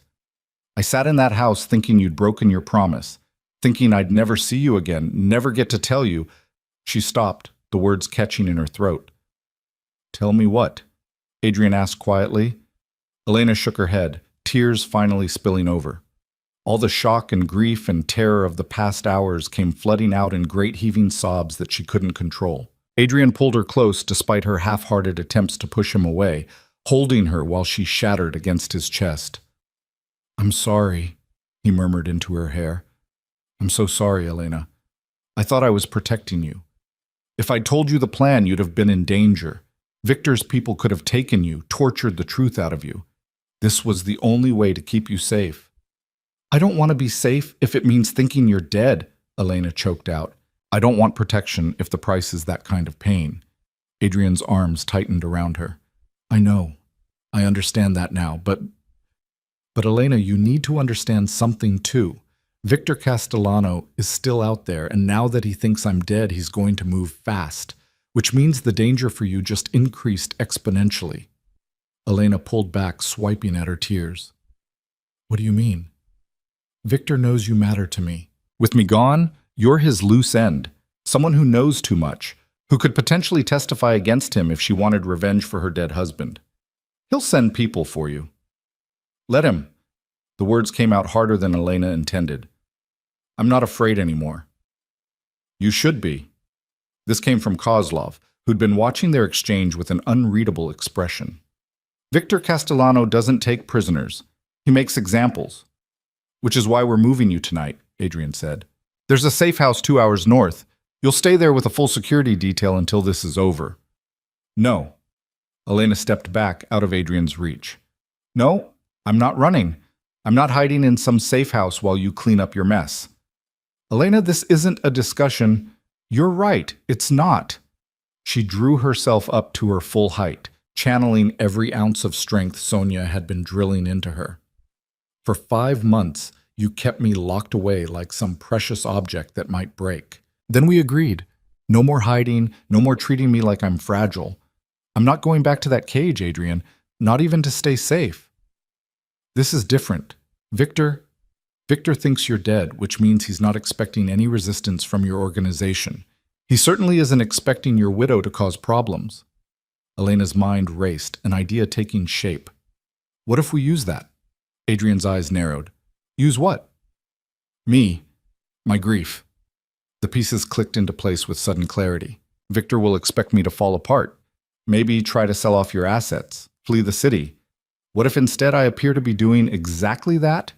Set up a meeting, claim I want to negotiate selling your territories to avoid a war, get him in the open. Absolutely not. Adrian's voice went cold. You're not dangling yourself as bait. Why not? You just did. That's different. I'm better equipped, more experienced, actually expendable. Elena crossed her arms. I've been training with Sonia for weeks. I know how to defend myself. And I have something you don't. Victor's complete underestimation of me. He sees me as a trophy wife, a pretty accessory. He'll never expect me to be dangerous. Kozlov made a sound that might have been approval. The girl has a point. Stay out of this, Adrian snapped, then turned back to Elena. It's too risky. If anything went wrong, then you do what you do best. Adapt, plan, win. Elena stepped closer, placing her hand on his chest over his heart. You told me weeks ago that getting close to you was dangerous. I chose it anyway. Don't take away my choice now. For a long moment, Adrian just stared at her, a dozen emotions warring in his expression. Finally, he looked at Kozlov. Give us the room. The older man nodded, gesturing for Marcus and the other guards to follow him out. When the door closed, leaving them alone, Adrian caught Elena's face between his hands. You're terrified, he said softly. I can feel you shaking. Yes, but I'm doing it anyway. Elena covered his hands with hers. You promised me honesty, transparency, a real partnership that can't just apply when it's convenient. Either you trust me to be part of this or you don't. I trust you. That's not the issue. Then what is? I can't lose you. The words came out rough, almost broken. Elena, I've lost everyone I've ever cared about. My parents, my mentor, colleagues I trusted. I built walls to keep from caring again because caring means vulnerability. And then you walked into my life and dismantled every defense I had. If Victor Castellano took you from me, if you died because I let you put yourself at risk, I wouldn't survive it. Elena's breath caught. In all their conversations, all their intimate moments, Adrian had never been this raw, this openly afraid. You won't lose me, she said firmly. We'll be smart. We'll plan carefully, and we'll do it together, the way we're supposed to. But Adrian, I need you to hear this. I can't live in a cage anymore.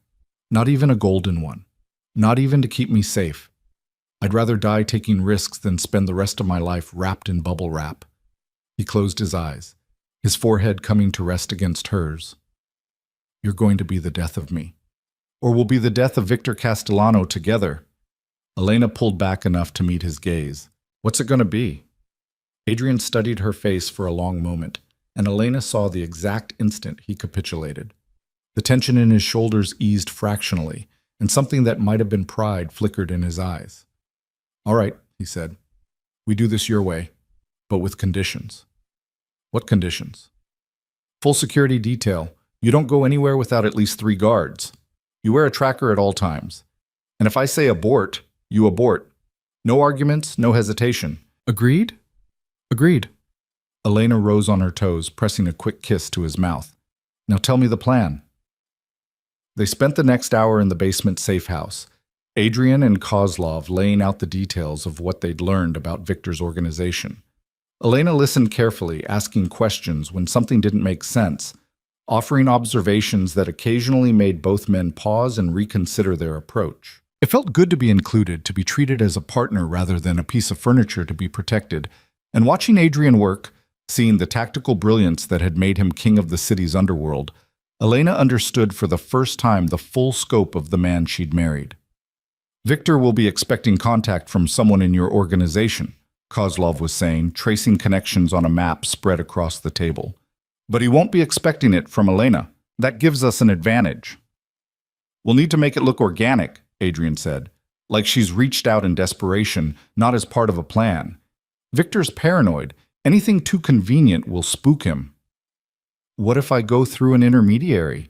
Elena suggested. Someone he'd expect me to trust. My father, maybe? Adrian's expression darkened. Your father is unpredictable, and he has a history of making terrible decisions under pressure, which is exactly why Victor would believe it. Elena leaned forward, warming to the idea. Think about it. Gregor's desperate, always has been. If his daughter, now a wealthy widow, asked him to broker a meeting with Victor to sell off assets quickly and quietly, wouldn't that seem exactly like something he'd do? Kozlov nodded slowly. The girl is right. It has the ring of authenticity. I don't like involving him, Adrian said flatly. He's a liability. He's also my father, and he owes me. Elena's voice went hard. If he wants to make up for gambling my life away, this is his chance. Adrian looked at her for a long moment, and Elena saw him weighing options, calculating risks. Finally, he nodded. All right, but we control the information he receives. He knows only what he needs to know to be convincing. Agreed. He worked out the details. The story Gregor would tell, the meeting location that would seem random but give Adrian's team tactical advantage, the timeline that would seem rushed enough to be believable. By the time they finished, dawn was lightening the sky outside the small basement windows.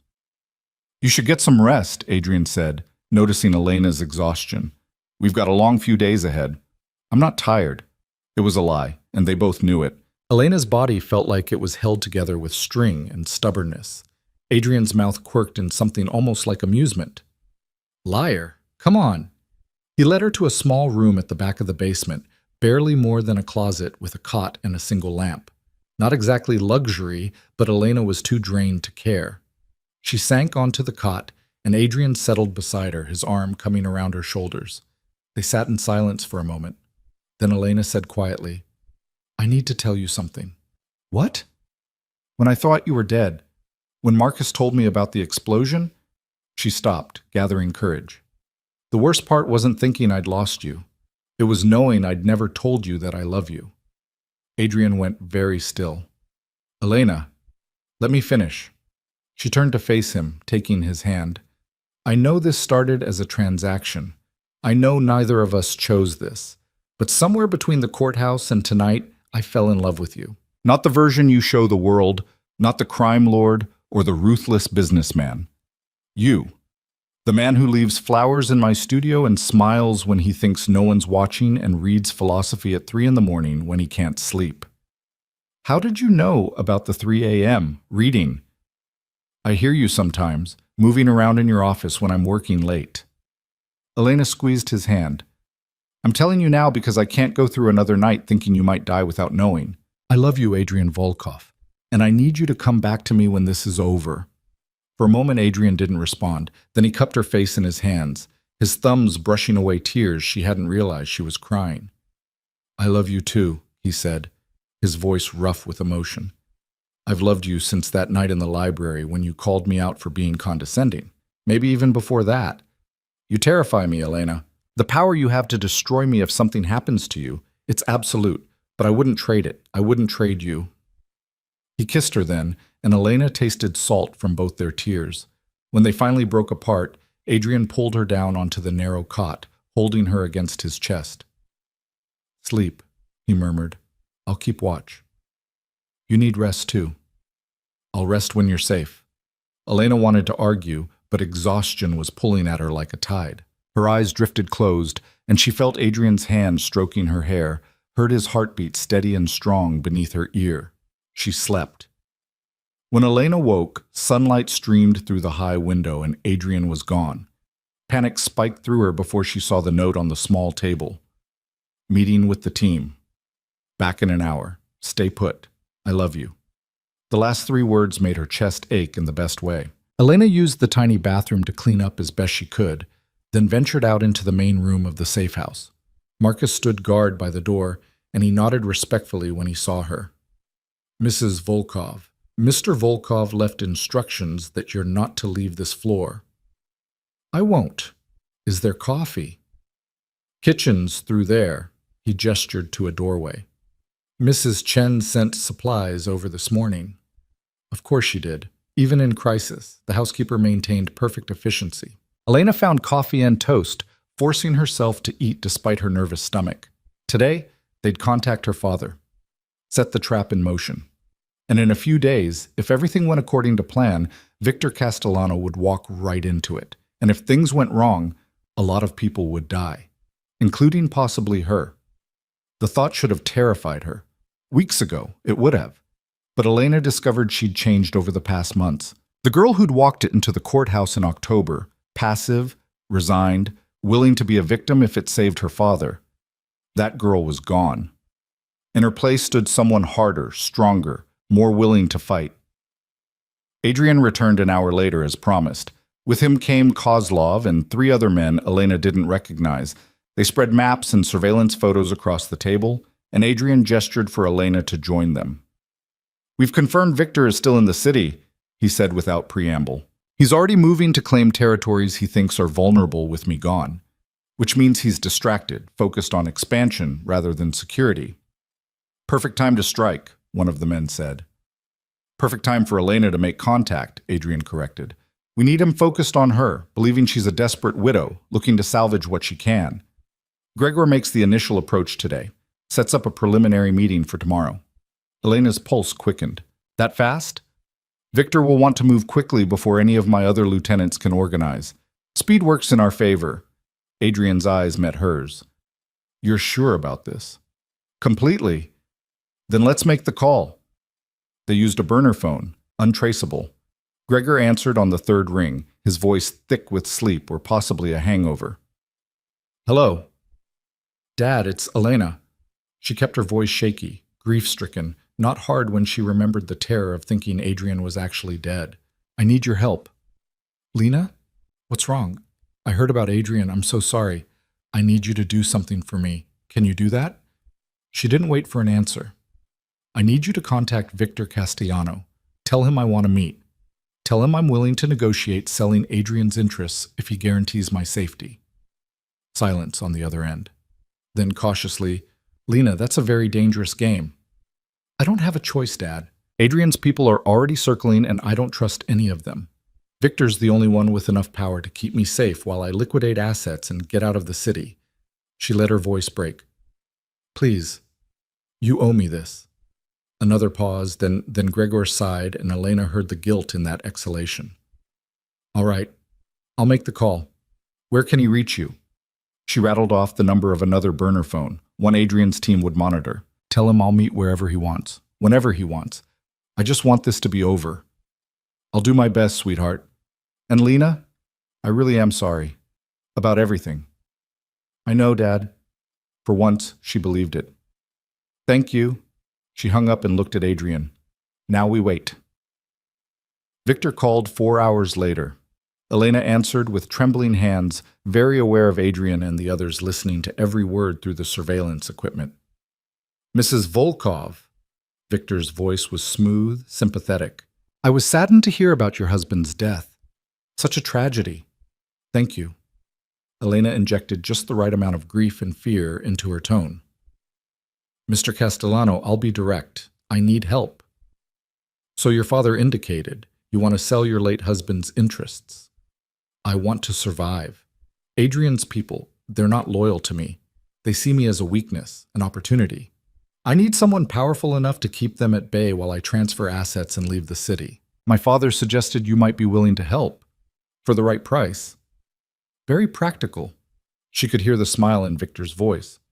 I appreciate a woman who understands business. What exactly are you offering? Adrian's Eastern port operations, the shipping routes, the distribution network, the political connections, all of it, in exchange for protection and 10% of the value. 10% seems generous on your part. Well, 10% of something is better than 100% of nothing, which is what I'll have if one of Adrian's lieutenants decides a dead wife is more convenient than a living one. Victor laughed, a sound like grinding gears. I like you, Mrs. Volkov. You're smarter than your husband gave you credit for. All right, let's meet. Tomorrow evening, 7 o'clock.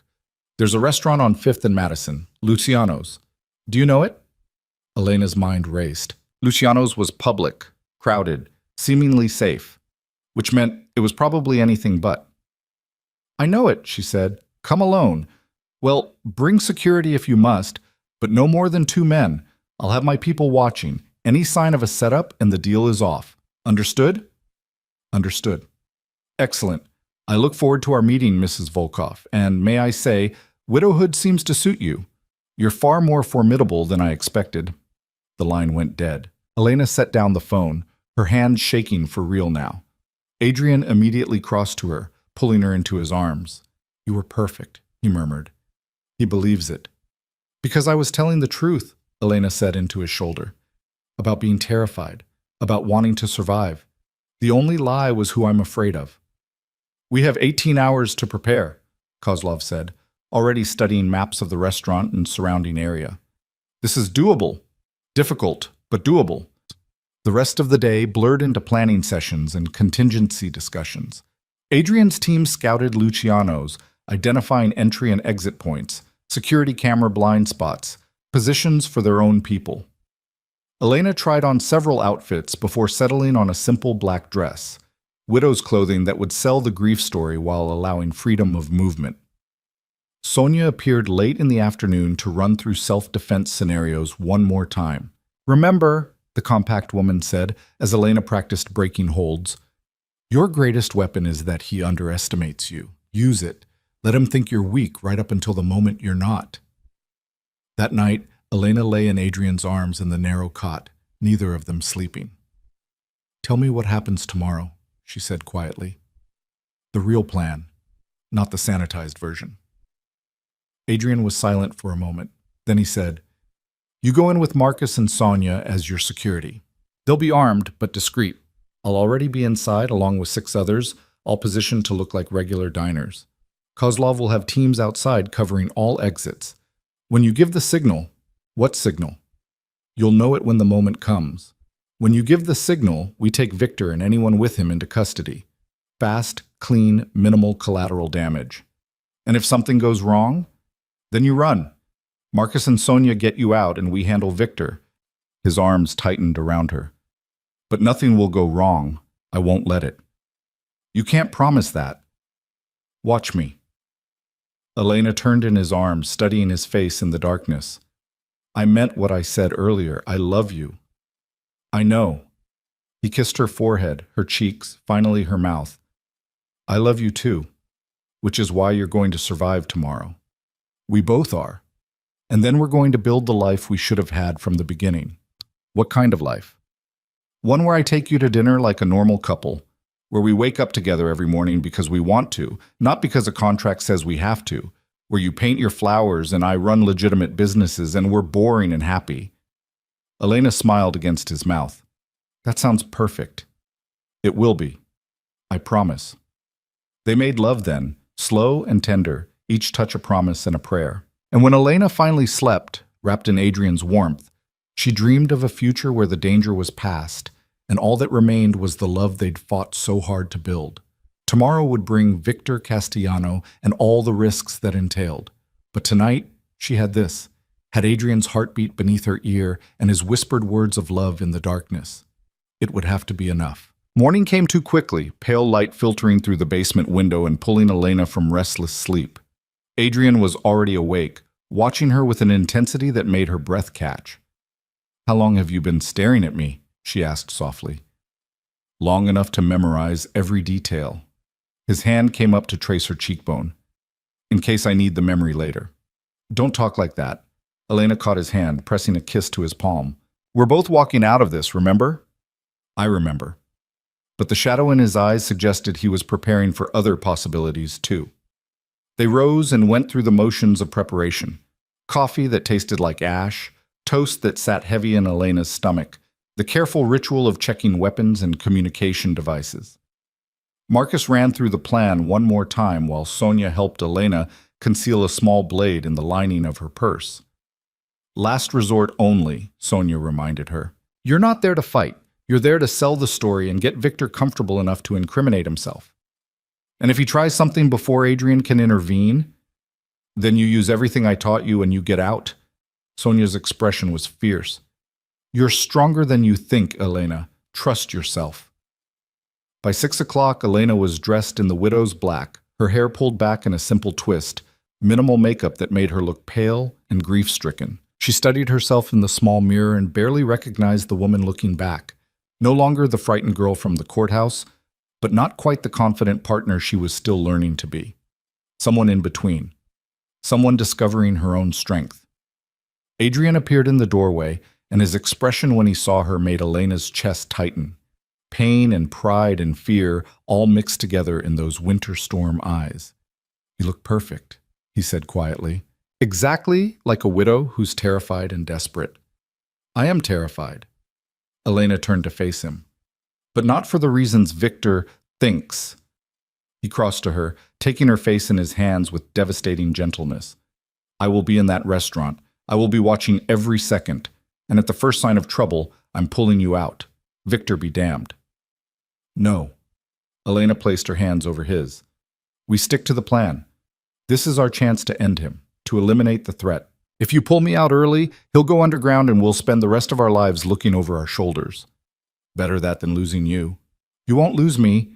She rose on her toes, kissing him hard. I'm coming back to you. We both are. And then we're going to have that boring, happy life you promised. Adrian's arms came around her, holding her so tightly she could barely breathe. They stayed that way for a long moment, drawing strength from each other. Then Marcus knocked softly on the doorframe. It's time. The drive to Luciano's took 15 minutes through evening traffic. Elena sat in the back of the SUV between Marcus and Sonia, her hands folded in her lap to keep them from shaking. Adrian was in a separate vehicle with Kozlov, already en route to the restaurant where they'd enter separately and take up positions. You remember the signal? Marcus asked as they pulled up to the curb half a block from Luciano's. I remember. When Elena was ready for Adrian's team to move, she would reach for her water glass with her left hand instead of her right. Simple, natural, invisible to anyone not watching for it. They walked the half block to the restaurant, Sonia slightly ahead, Marcus at Elena's right shoulder. The street was busy with evening diners and theater goers, normal people living normal lives, completely unaware that two of the city's most dangerous men were about to clash. Luciano's was exactly as advertised, upscale Italian, dim lighting, white tablecloths, and candles. The maitre d' greeted them with professional warmth. Reservation for Volkov, Elena said, her voice steady despite the hammering of her heart. Of course, Mrs. Volkov. Right this way. He led them to a corner booth with good sight lines to the entrance and the rest of the dining room. As Elena slid into the leather seat, her eyes swept the space, cataloging familiar faces. Adrian sat 3 tables away, his back to her, appearing absorbed in conversation with a woman Elena recognized as one of Kozlov's people. 2 more of Adrian's team occupied the bar. Another pair sat near the kitchen entrance.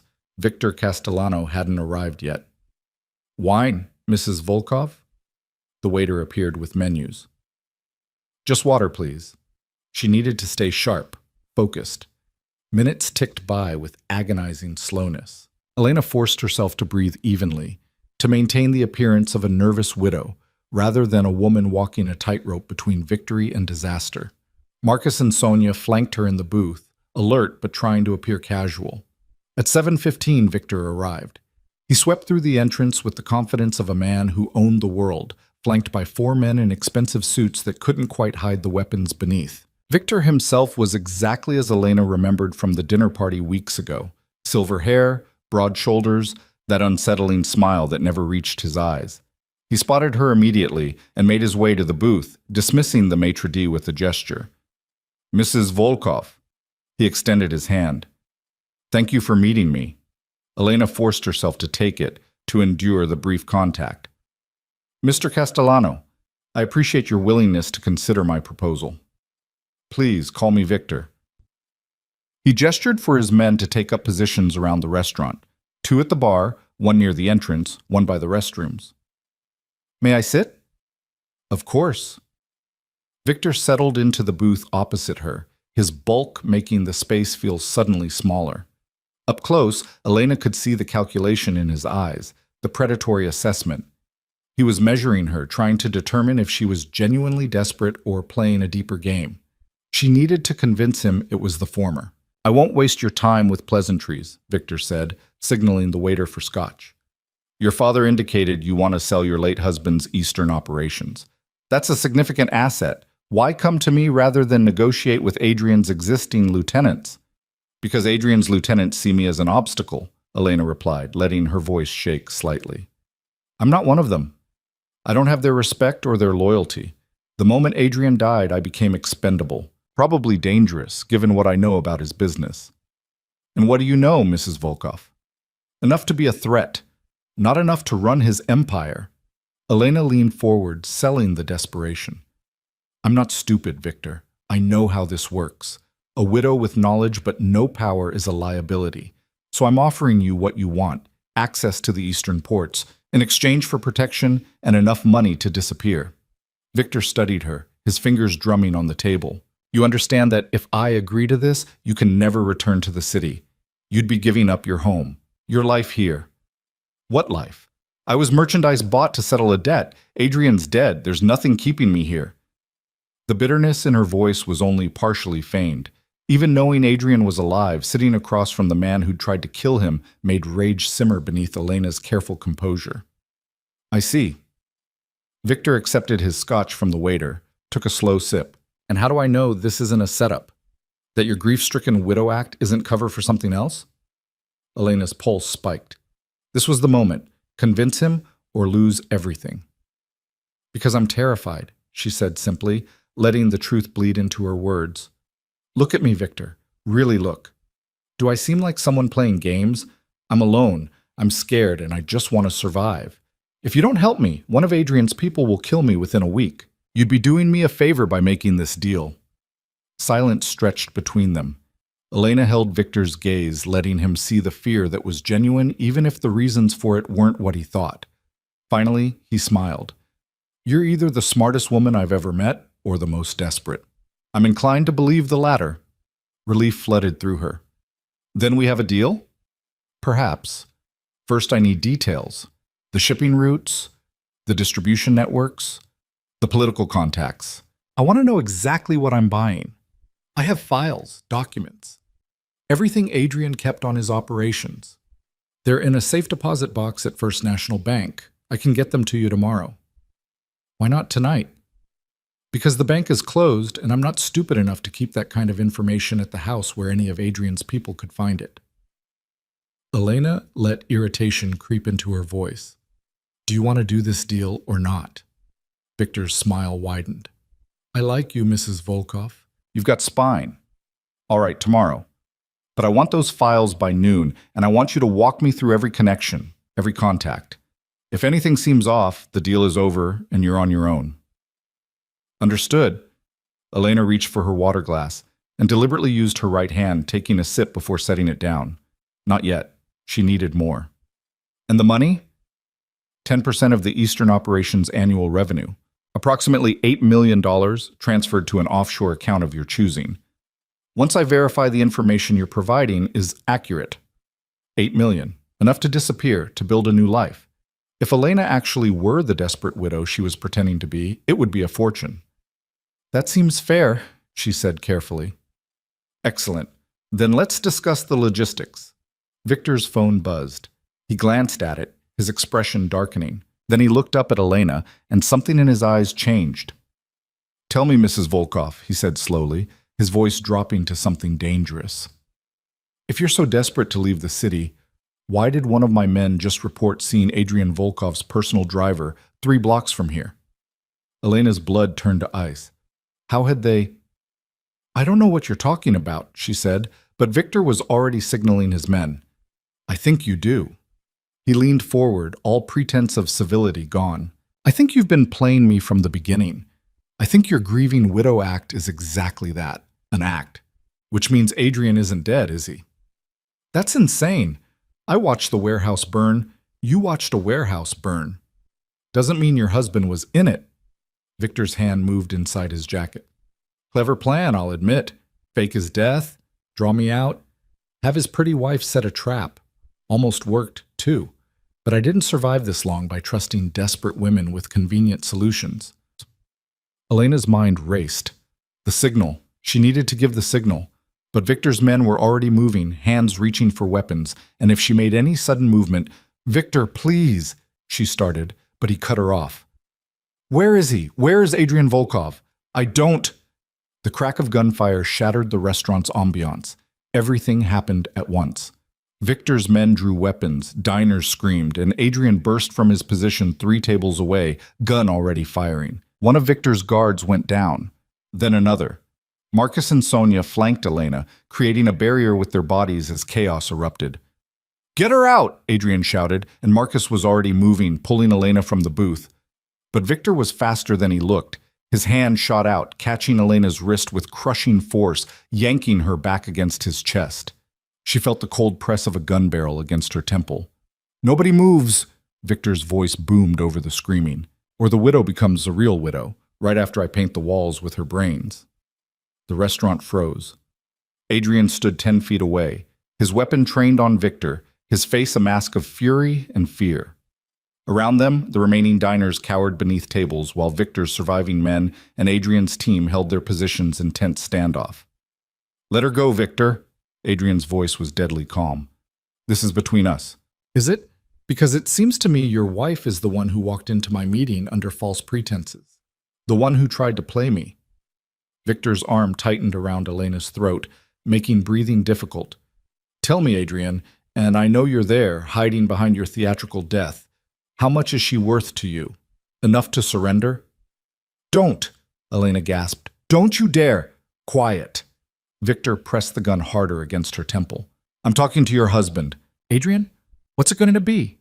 "Walk away and let me kill her, or surrender, and maybe I let her live." Elena saw the calculation in Adrian's eyes, saw him measuring odds and angles, and she knew with absolute certainty that he was about to do something stupid, something noble and self-destructive like trading himself for her. She couldn't let that happen. Sonia's training kicked in like muscle memory. Elena went limp, dead weight in Victor's arms, and his grip loosened fractionally as he adjusted to her sudden collapse. In that half-second of distraction, Elena drove her elbow back hard into his ribs, felt something crack, and dropped to the floor as his gun discharged into the space where her head had been. Then Adrian was moving, closing the distance in 2 strides, and his fist connected with Victor's jaw with a sound like breaking concrete. The older man staggered, and Adrian hit him again, and again, fury unleashed. "Adrian, stop!" Kozlov's voice cut through the violence. "We need him alive!" Adrian froze, his fist cocked back for another blow, breathing hard. Victor sagged against the booth, blood streaming from his nose and mouth. Around them, the standoff had resolved. Victor's remaining men disarmed and restrained by Adrian's superior numbers, police sirens wailing in the distance. Elena pushed herself up on shaking arms. Marcus was instantly there, helping her to her feet, checking her for injuries. "I'm okay," she managed. "I'm okay." Adrian turned to her, and the raw emotion on his face nearly undid her. He crossed the space between them in quick strides, pulling her into his arms with desperate strength. "You could have died," he said roughly. "That was incredibly stupid and brave and necessary," Elena finished. "He was going to make you surrender. I couldn't let that happen. I would have traded myself for you in a heartbeat." "I know. That's why I didn't give you the chance." She pulled back enough to meet his eyes. "We're partners, remember? That means I protect you too." Kozlov appeared, looking grimly satisfied despite the carnage. "Police are 2 minutes out. Victor's men are cooperating, already offering to testify in exchange for reduced sentences. This is over, Adrian. You won." "We won," Adrian corrected, his arm tightening around Elena. "None of this works without her." The police arrived in a flood of uniforms and questions. Adrian had apparently anticipated this part too, producing documentation, explaining the situation in terms that made Victor the aggressor and Adrian's team the victims acting in self-defense. Phone calls were made to contacts in the district attorney's office, to politicians who owed Adrian favors, to lawyers who could navigate the complicated aftermath. Elena watched it all from the sidelines, wrapped in a blanket someone had draped over her shoulders, as the man she loved orchestrated the destruction of his enemy through legitimate channels. This was power of a different kind. Not guns and violence, but influence and connections, the ability to make the system work in his favor. Hours later, they finally made it back to the safe house. Victor was in custody, facing charges for attempted murder, racketeering, and a dozen other crimes his cooperating associates had detailed. His organization was being dismantled piece by law enforcement, grateful for the opportunity to take down such a significant target. It was over. Elena sank onto the narrow cot, exhaustion crashing over her like a wave. Adrian settled beside her, his arm coming around her shoulders. "We should go home," he said quietly. "The real home. No more hiding." "In a minute." Elena leaned into his warmth. "I just need a minute." They sat in silence, processing everything that had happened. Then Adrian said, "That move you pulled, dropping and striking simultaneously, that was perfect execution of what Sonia taught you. I had good teachers. You had courage." He pressed a kiss to her temple. "Most people would have frozen. You attacked. I couldn't let him hurt you, or use me to hurt you. Whatever it took to prevent that, I was willing. Elena tilted her head to look at him. Is that how you felt? All this time, trying to keep me safe. Every second of every day since that night in my study when I realized I was in love with you. Adrian's hand found hers, their fingers interlacing.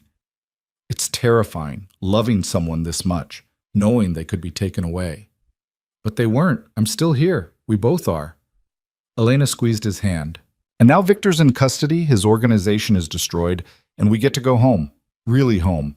Not as strangers fulfilling a contract, but as husband and wife who chose each other, Adrian finished. As partners who've earned the right to that boring, happy life. They went home the next morning. The mansion felt different as they walked through the entrance together. Not the cold prison it had been for those first 5 months, but simply a house. Walls and marble and expensive art that was just backdrop for the life they'd built inside it. Mrs. Chen greeted them with barely concealed relief, and if she noticed that Elena's belongings were already consolidated on the second floor in Adrian's quarters, she said nothing. Just welcomed them home and assured them that everything had been maintained perfectly in their absence. Over the next weeks, Elena watched as Adrian systematically dismantled the criminal aspects of his empire. Victor's arrest had created a power vacuum, and rather than fill it, Adrian stepped back. He negotiated deals with law enforcement, providing information on trafficking networks and corruption in exchange for immunity for his own past activities. The eastern ports he'd fought so hard to control were sold to legitimate shipping companies. The political connections were severed. I'm done, he told Elena one night as they reviewed the final contracts. No more gray areas, no more justifying violence as business. Victor's people killed 4 civilians in that restaurant. I won't be responsible for that kind of collateral damage anymore. What will you do instead? Adrian gestured to the document spread across his desk. I own 17 legitimate businesses, tech companies, real estate holdings, investment firms. More than enough to maintain this lifestyle without the blood. He looked at her. Is that enough? Can you live with a man who spent the past 15 years building an empire on crime, even if he walks away from it now? Elena thought of the girl who'd signed her name on a marriage certificate to save her father, who'd spent 5 months in isolated misery, who'd slowly learned that the monster she'd married was also a man capable of love and change. I can live with a man who chooses to be better, she said. Who makes the hard decision to change, even when it costs him power? That's who you are now, Adrian, not who you were. Relief and love flooded his expression. He pulled her into his arms, holding her like she might disappear. I don't deserve you. Probably not, but you're stuck with me anyway. They married again in June, a real wedding this time, not a courthouse transaction, but an actual ceremony in the estate gardens Elena had helped design. The guest list was small. Kozlov and a few of Adrian's associates who'd made the same transition to legitimate business, Mrs. Chen and the household staff who'd witnessed their journey, Sonia, who'd become an unexpected friend. Even Gregor attended, sober for the occasion, his eyes wet as he watched his daughter marry the same man for the second time, under vastly different circumstances. I'm proud of you, he whispered when he walked her down the makeshift aisle between rows of chairs set up on the lawn. For surviving, for becoming stronger than I ever was. I learned from your mistakes, Elena replied, not unkindly. Use them to make better choices. That's all a father can hope for. Adrian waited at the end of the aisle in a perfectly tailored suit, his eyes locked on Elena like she was the only person in the world. When she reached him, he took her hands in his, and this time the words they spoke were promises they chose freely. I love you, Adrian said, his voice carrying across the garden. I loved you when I was too much of a coward to admit it. I love you now with everything I am, and I'll love you every day for the rest of our lives. I love you too, Elena replied, her throat tight with emotion. You bought my hand, but you earned my heart, and I'm choosing to give it to you, freely and completely, for as long as we both shall live. They kissed as husband and wife, really, truly married this time, and the small gathering applauded. The reception lasted into the evening, champagne and dancing under lights strung between the trees. Elena waltzed with her husband under the stars and felt the last remnants of the frightened girl from October finally fade away, replaced by the woman she'd fought to become. Life settled into a new rhythm over the following months. Adrian threw himself into his legitimate businesses with the same intensity he'd once brought to criminal enterprises and proved to be just as successful operating within the law. Elena continued her botanical illustration work, her client list growing as word spread about her talent. They traveled, real vacations to places where no one knew Adrian Volkov's reputation, where they could be just another couple enjoying foreign cities and lazy beach days. They learned to cook together, badly, and ordered takeout while laughing at their culinary disasters. They adopted a massive rescue dog named Bear, who thought he was a lapdog despite weighing 90 pounds. They built the boring, happy life Adrian had promised, and it was everything. One October evening, exactly 1 year after their courthouse wedding, Elena sat in her studio working on an illustration of autumn crocus when Adrian appeared in the doorway. "I have something for you," he said, crossing the room to place a small box on her work table. Elena set down her brush, studying him with suspicion. "My birthday isn't for 2 months." "I know. Just open it." Inside the box was a key, old-fashioned, brass, the kind that opened antique locks. Elena turned it over in her fingers, confused. "It's the key to your old apartment," Adrian explained quietly. "The building was being converted to condos. I bought your unit. Had it restored exactly as you left it. Same furniture, same paint on the walls, even the same coffee mug you used to leave on the counter." Elena's breath caught. "Why?" "Because I took your life from you. Your home, your independence, your choices. I can't give back the year we lost, but I can give you back the space that was yours. A place that's completely separate from me, from this house, from everything we've built together. Somewhere you can go when you need to remember who you were before I bought you." Tears blurred Elena's vision. She stood, crossing to him, taking his face in her hands. "I don't need to remember who I was before. That girl was half-formed, hiding from life. You didn't take from me, Adrian. You challenged me to become more. Still, this is the most thoughtful gift anyone's ever given me." She kissed him softly. "Thank you. But I'm not going back to that apartment. That's not home anymore." "Where is home?" "Wherever you are." She pressed closer, feeling his arms come around her. "You're my home now. This house, this life, this partnership we've built from something that started as a transaction, that's home." Adrian held her tighter. "I love you so much it terrifies me." "Good. Stay terrified keeps you honest." He laughed, the sound rich and warm, and Elena marveled at how far they'd come. From ice and distance to laughter and love, from strangers bound by contract to partners bound by choice. 3 months later, Elena stared at the plastic stick in her hand and watched 2 pink lines appear. Pregnant. She sat on the bathroom floor, her mind reeling. They'd talked about children someday, in that vague future way couples did when building their lives together. But someday had arrived faster than expected, and suddenly the theoretical became very, very real. A child. Adrian's child. Her child. Their child. Terror and joy warred in her chest. She thought of all the ways this could go wrong, the dangers that might still lurk despite Victor's defeat, the challenges of raising a child in a world where Adrian's past might always cast shadows. But she also thought of Adrian's face when he talked about the future, the gentleness in his hands when he touched her, the capacity for love he'd discovered beneath all that ice. He would be a good father. She knew it with absolute certainty. Elena found Adrian in his office, reviewing contracts for a new tech acquisition. He looked up when she entered, and something in her expression made him set down his pen immediately. "What's wrong?" "Nothing's wrong." Elena crossed to him, placing the pregnancy test on his desk. "Everything's different, but nothing's wrong." Adrian stared at the test, his expression unreadable. Then he looked up at her, and Elena saw tears tracking down his face, the first time she'd ever seen him cry. "We're having a baby?" His voice broke on the words. "We're having a baby." He stood so fast his chair rolled backward, and then his arms were around her, lifting her off her feet, his face buried in her neck. Elena felt his shoulders shake and held him tighter, understanding that this meant more than she could fully grasp. Not just a child, but proof that he could create life as well as take it, that he could build a family instead of destroying one. "I'm terrified," he admitted when he finally set her down. "What if I'm terrible at this? What if I can't protect them? What if we figure it out together, the same way we figured out everything else? Elena placed her hand on his chest over his heart.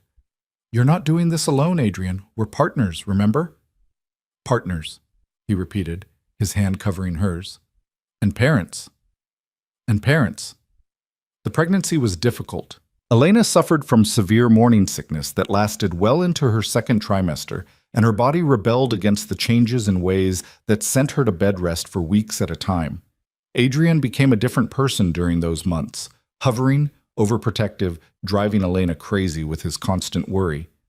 I'm pregnant, not dying, she told him after he appeared with her third snack of the hour. I can walk to the kitchen myself. The doctor said to minimize stress and physical exertion. The doctor said to avoid heavy lifting, not movement entirely. Adrian, you can't bubble wrap me.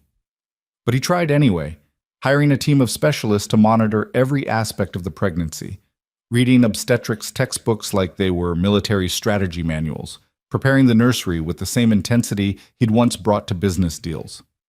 Elena found it simultaneously infuriating and endearing. Her father visited frequently, excitement about becoming a grandfather transforming him into someone almost unrecognizable. He'd gotten sober, found work managing a restaurant, started rebuilding his life. The change was tentative, fragile, but real.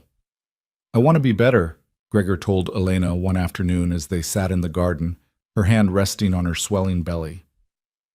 For you, for my grandchild, I wasted so much time, made so many mistakes. I can't fix what I did to you, but I can try to be worthy of a second chance. You're doing the work, Elena said softly. That's what matters. Not the past, but what you choose now. I learned that from you, watching you take the worst situation and transform it into something beautiful that taught me change is possible. In her 8th month, complications arose. Preeclampsia, the doctors called it, dangerously high blood pressure that put both Elena and the baby at risk. She was hospitalized immediately, Adrian at her side every moment, his fear palpable. This is my fault, he said one night, holding her hand while machines beeped around them. The stress of the past year, everything you went through because of me. Stop. Elena squeezed his hand. This isn't anyone's fault. It's just something that happens sometimes, and we're going to get through it. You have to get through it. I can't. Elena, I can't lose you. You won't. She pulled him closer until his forehead rested against hers. I'm not going anywhere. I made you a promise in that garden last June, and I'm keeping it. For better or worse, remember? This is the worst part. We handle it together. The doctors decided to induce labor at 37 weeks, unwilling to risk waiting longer. Elena labored for 16 hours, Adrian beside her the entire time, holding her hand through every contraction, whispering encouragement when she was certain she couldn't continue. You're the strongest person I know, he told her as dawn broke outside the hospital window. You survived me. You survived Victor. You can survive this. I'm not surviving, Elena gasped between contractions. I'm actively dying. You're giving life. There's a difference. At 7:23 in the morning, Sofia Marie Volkov entered the world with a furious cry that announced her displeasure at the entire birth process. The nurses placed her on Elena's chest, and the world narrowed to that tiny red-faced creature with Adrian's dark hair and Elena's nose. She's perfect, Adrian whispered, his voice thick with tears. You're both perfect. Elena looked up at him, at this man who'd been ice and distance before learning to thaw, and saw their entire journey reflected in his face, the fear and love and desperate hope that they could give their daughter better than either of them had received. We're going to be good at this, she said softly. Not perfect, but good. How do you know? Because we know what not to do. We know what it feels like to be reduced to transactions and expectations. We won't do that to her. Adrian pressed a kiss to Elena's forehead, then to Sofia's tiny head. No, we won't. Recovery was slow. The preeclampsia had taken its toll, and Elena spent 2 weeks in the hospital before doctors cleared her to go home. Adrian barely left her side, dividing his time between Elena's room and the nursery where Sofia spent her first days getting stronger. When they finally brought their daughter home, The mansion that had once felt cold and empty was transformed by the presence of one tiny human. Sophia cried and ate and slept in irregular cycles that left both parents exhausted and overwhelmed. Adrian changed diapers with the same focused intensity he brought to everything else, studying technique videos at 3 in the morning while Sophia screamed in the background. "I think she hates me," he said one particularly difficult night when Sophia refused to settle no matter what he did. "She doesn't hate you. She's 2 weeks old. She doesn't have complex emotions yet."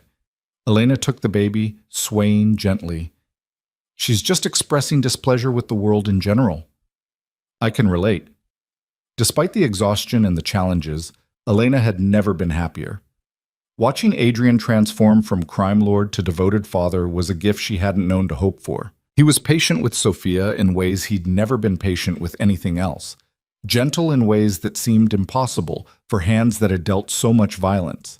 Their daughter became the center of their universe, and they built their routines around her needs: late-night feedings and early morning wake-ups, the careful choreography of two people learning to be parents together. Months passed. Sophia grew from newborn to infant, developing her own personality, stubborn like her father, creative like her mother, possessing a laugh that could light up entire rooms. She learned to roll over, then to sit up, then to crawl with alarming speed toward anything dangerous. She has no fear, Adrian observed one afternoon as he pulled Sophia away from the fireplace for the third time. "Where does she get that?" "From both of us," Elena replied. "You face down criminals. I face down you. She's doomed to be fearless." On Sophia's first birthday, they hosted a party in the garden, the same garden where they'd married for the second time. The guest list had grown: Kozlov and his family, Sonia and her partner, several of Adrian's colleagues from his legitimate businesses, even Gregor, who'd maintained his sobriety and brought an age-appropriate toy instead of something wildly expensive. Elena watched from Adrian's side as Sophia demolished her first birthday cake, smearing frosting everywhere with gleeful enthusiasm. This was her family now, not the one she'd been born into, but the one she'd built through survival and choice and the kind of love that grew from the most unlikely soil. "Happy?" Adrian asked, his arm around her waist. "Deliriously." Elena leaned into him. "You?" "More than I ever thought possible." He pressed a kiss to her temple. "Thank you." "For what?" "For surviving that first year, for giving me a chance when I didn't deserve one, for building this with me." He gestured to the party, to Sophia covered in cake, to the life they'd created. "For turning a contract into a family." Elena turned in his arms, rising on her toes to kiss him properly. "Best transaction I ever made." Years continued to pass, marked by Sophia's growth and the deepening of Elena and Adrian's partnership. The little girl who'd entered the world furious grew into a thoughtful child who inherited her mother's artistic talent and her father's strategic mind. She drew elaborate pictures and built complex block structures, narrated stories about her stuffed animals with the kind of dramatic flair that suggested future theatrical interests. Adrian's businesses thrived under his legitimate leadership, and he became known for aggressive but ethical practices, for deals that benefited all parties rather than crushing competition. The reputation he'd built through fear transformed into one built on respect, harder earned but more lasting. Elena's illustration work evolved too. She published her first book, a comprehensive guide to native flowering plants, that became a bestseller in botanical circles. She taught occasional workshops in the studio that had once been her only refuge, sharing her knowledge with aspiring artists who had no idea their instructor had once been bought to settle a debt. On their 5th anniversary, counting from the courthouse wedding, not the garden ceremony, they returned to the place where it all began. The courthouse looked exactly the same, still smelling of old paper and broken promises. "I was terrified that day," Elena said as they stood in the hallway outside Judge Morrison's chambers, "convinced my life was ending." "In a way it was," Adrian replied. "The life you'd planned, the future you'd imagined, all of it ended when you signed that certificate. But something better began." She took his hand. "I wouldn't change it, any of it. The fear and the distance and the slow thaw, it made us who we are." "Would you do it again if you knew everything that was coming?" Elena thought about the question seriously. The 5 months of isolation, the terror of thinking Adrian was dead, the complicated pregnancy, The challenges of merging two damaged people into something whole. Yes, she said finally, I'd do it all again, because it led here, to us, to Sophia, to a life I didn't know I wanted until I fought for it. Adrian pulled her close, and they stood in the courthouse hallway where their story began. No longer strangers bound by contract, but partners bound by choice, by love, by the family they'd built from the most unlikely beginning. The marriage that started made of ice had become something warm and living, something that grew stronger with each passing year. And if anyone had told Elena 5 years ago that the terrified girl signing her life away would become this woman, happy, strong, complete, she never would have believed them. But here she was. Here they were. And it was everything.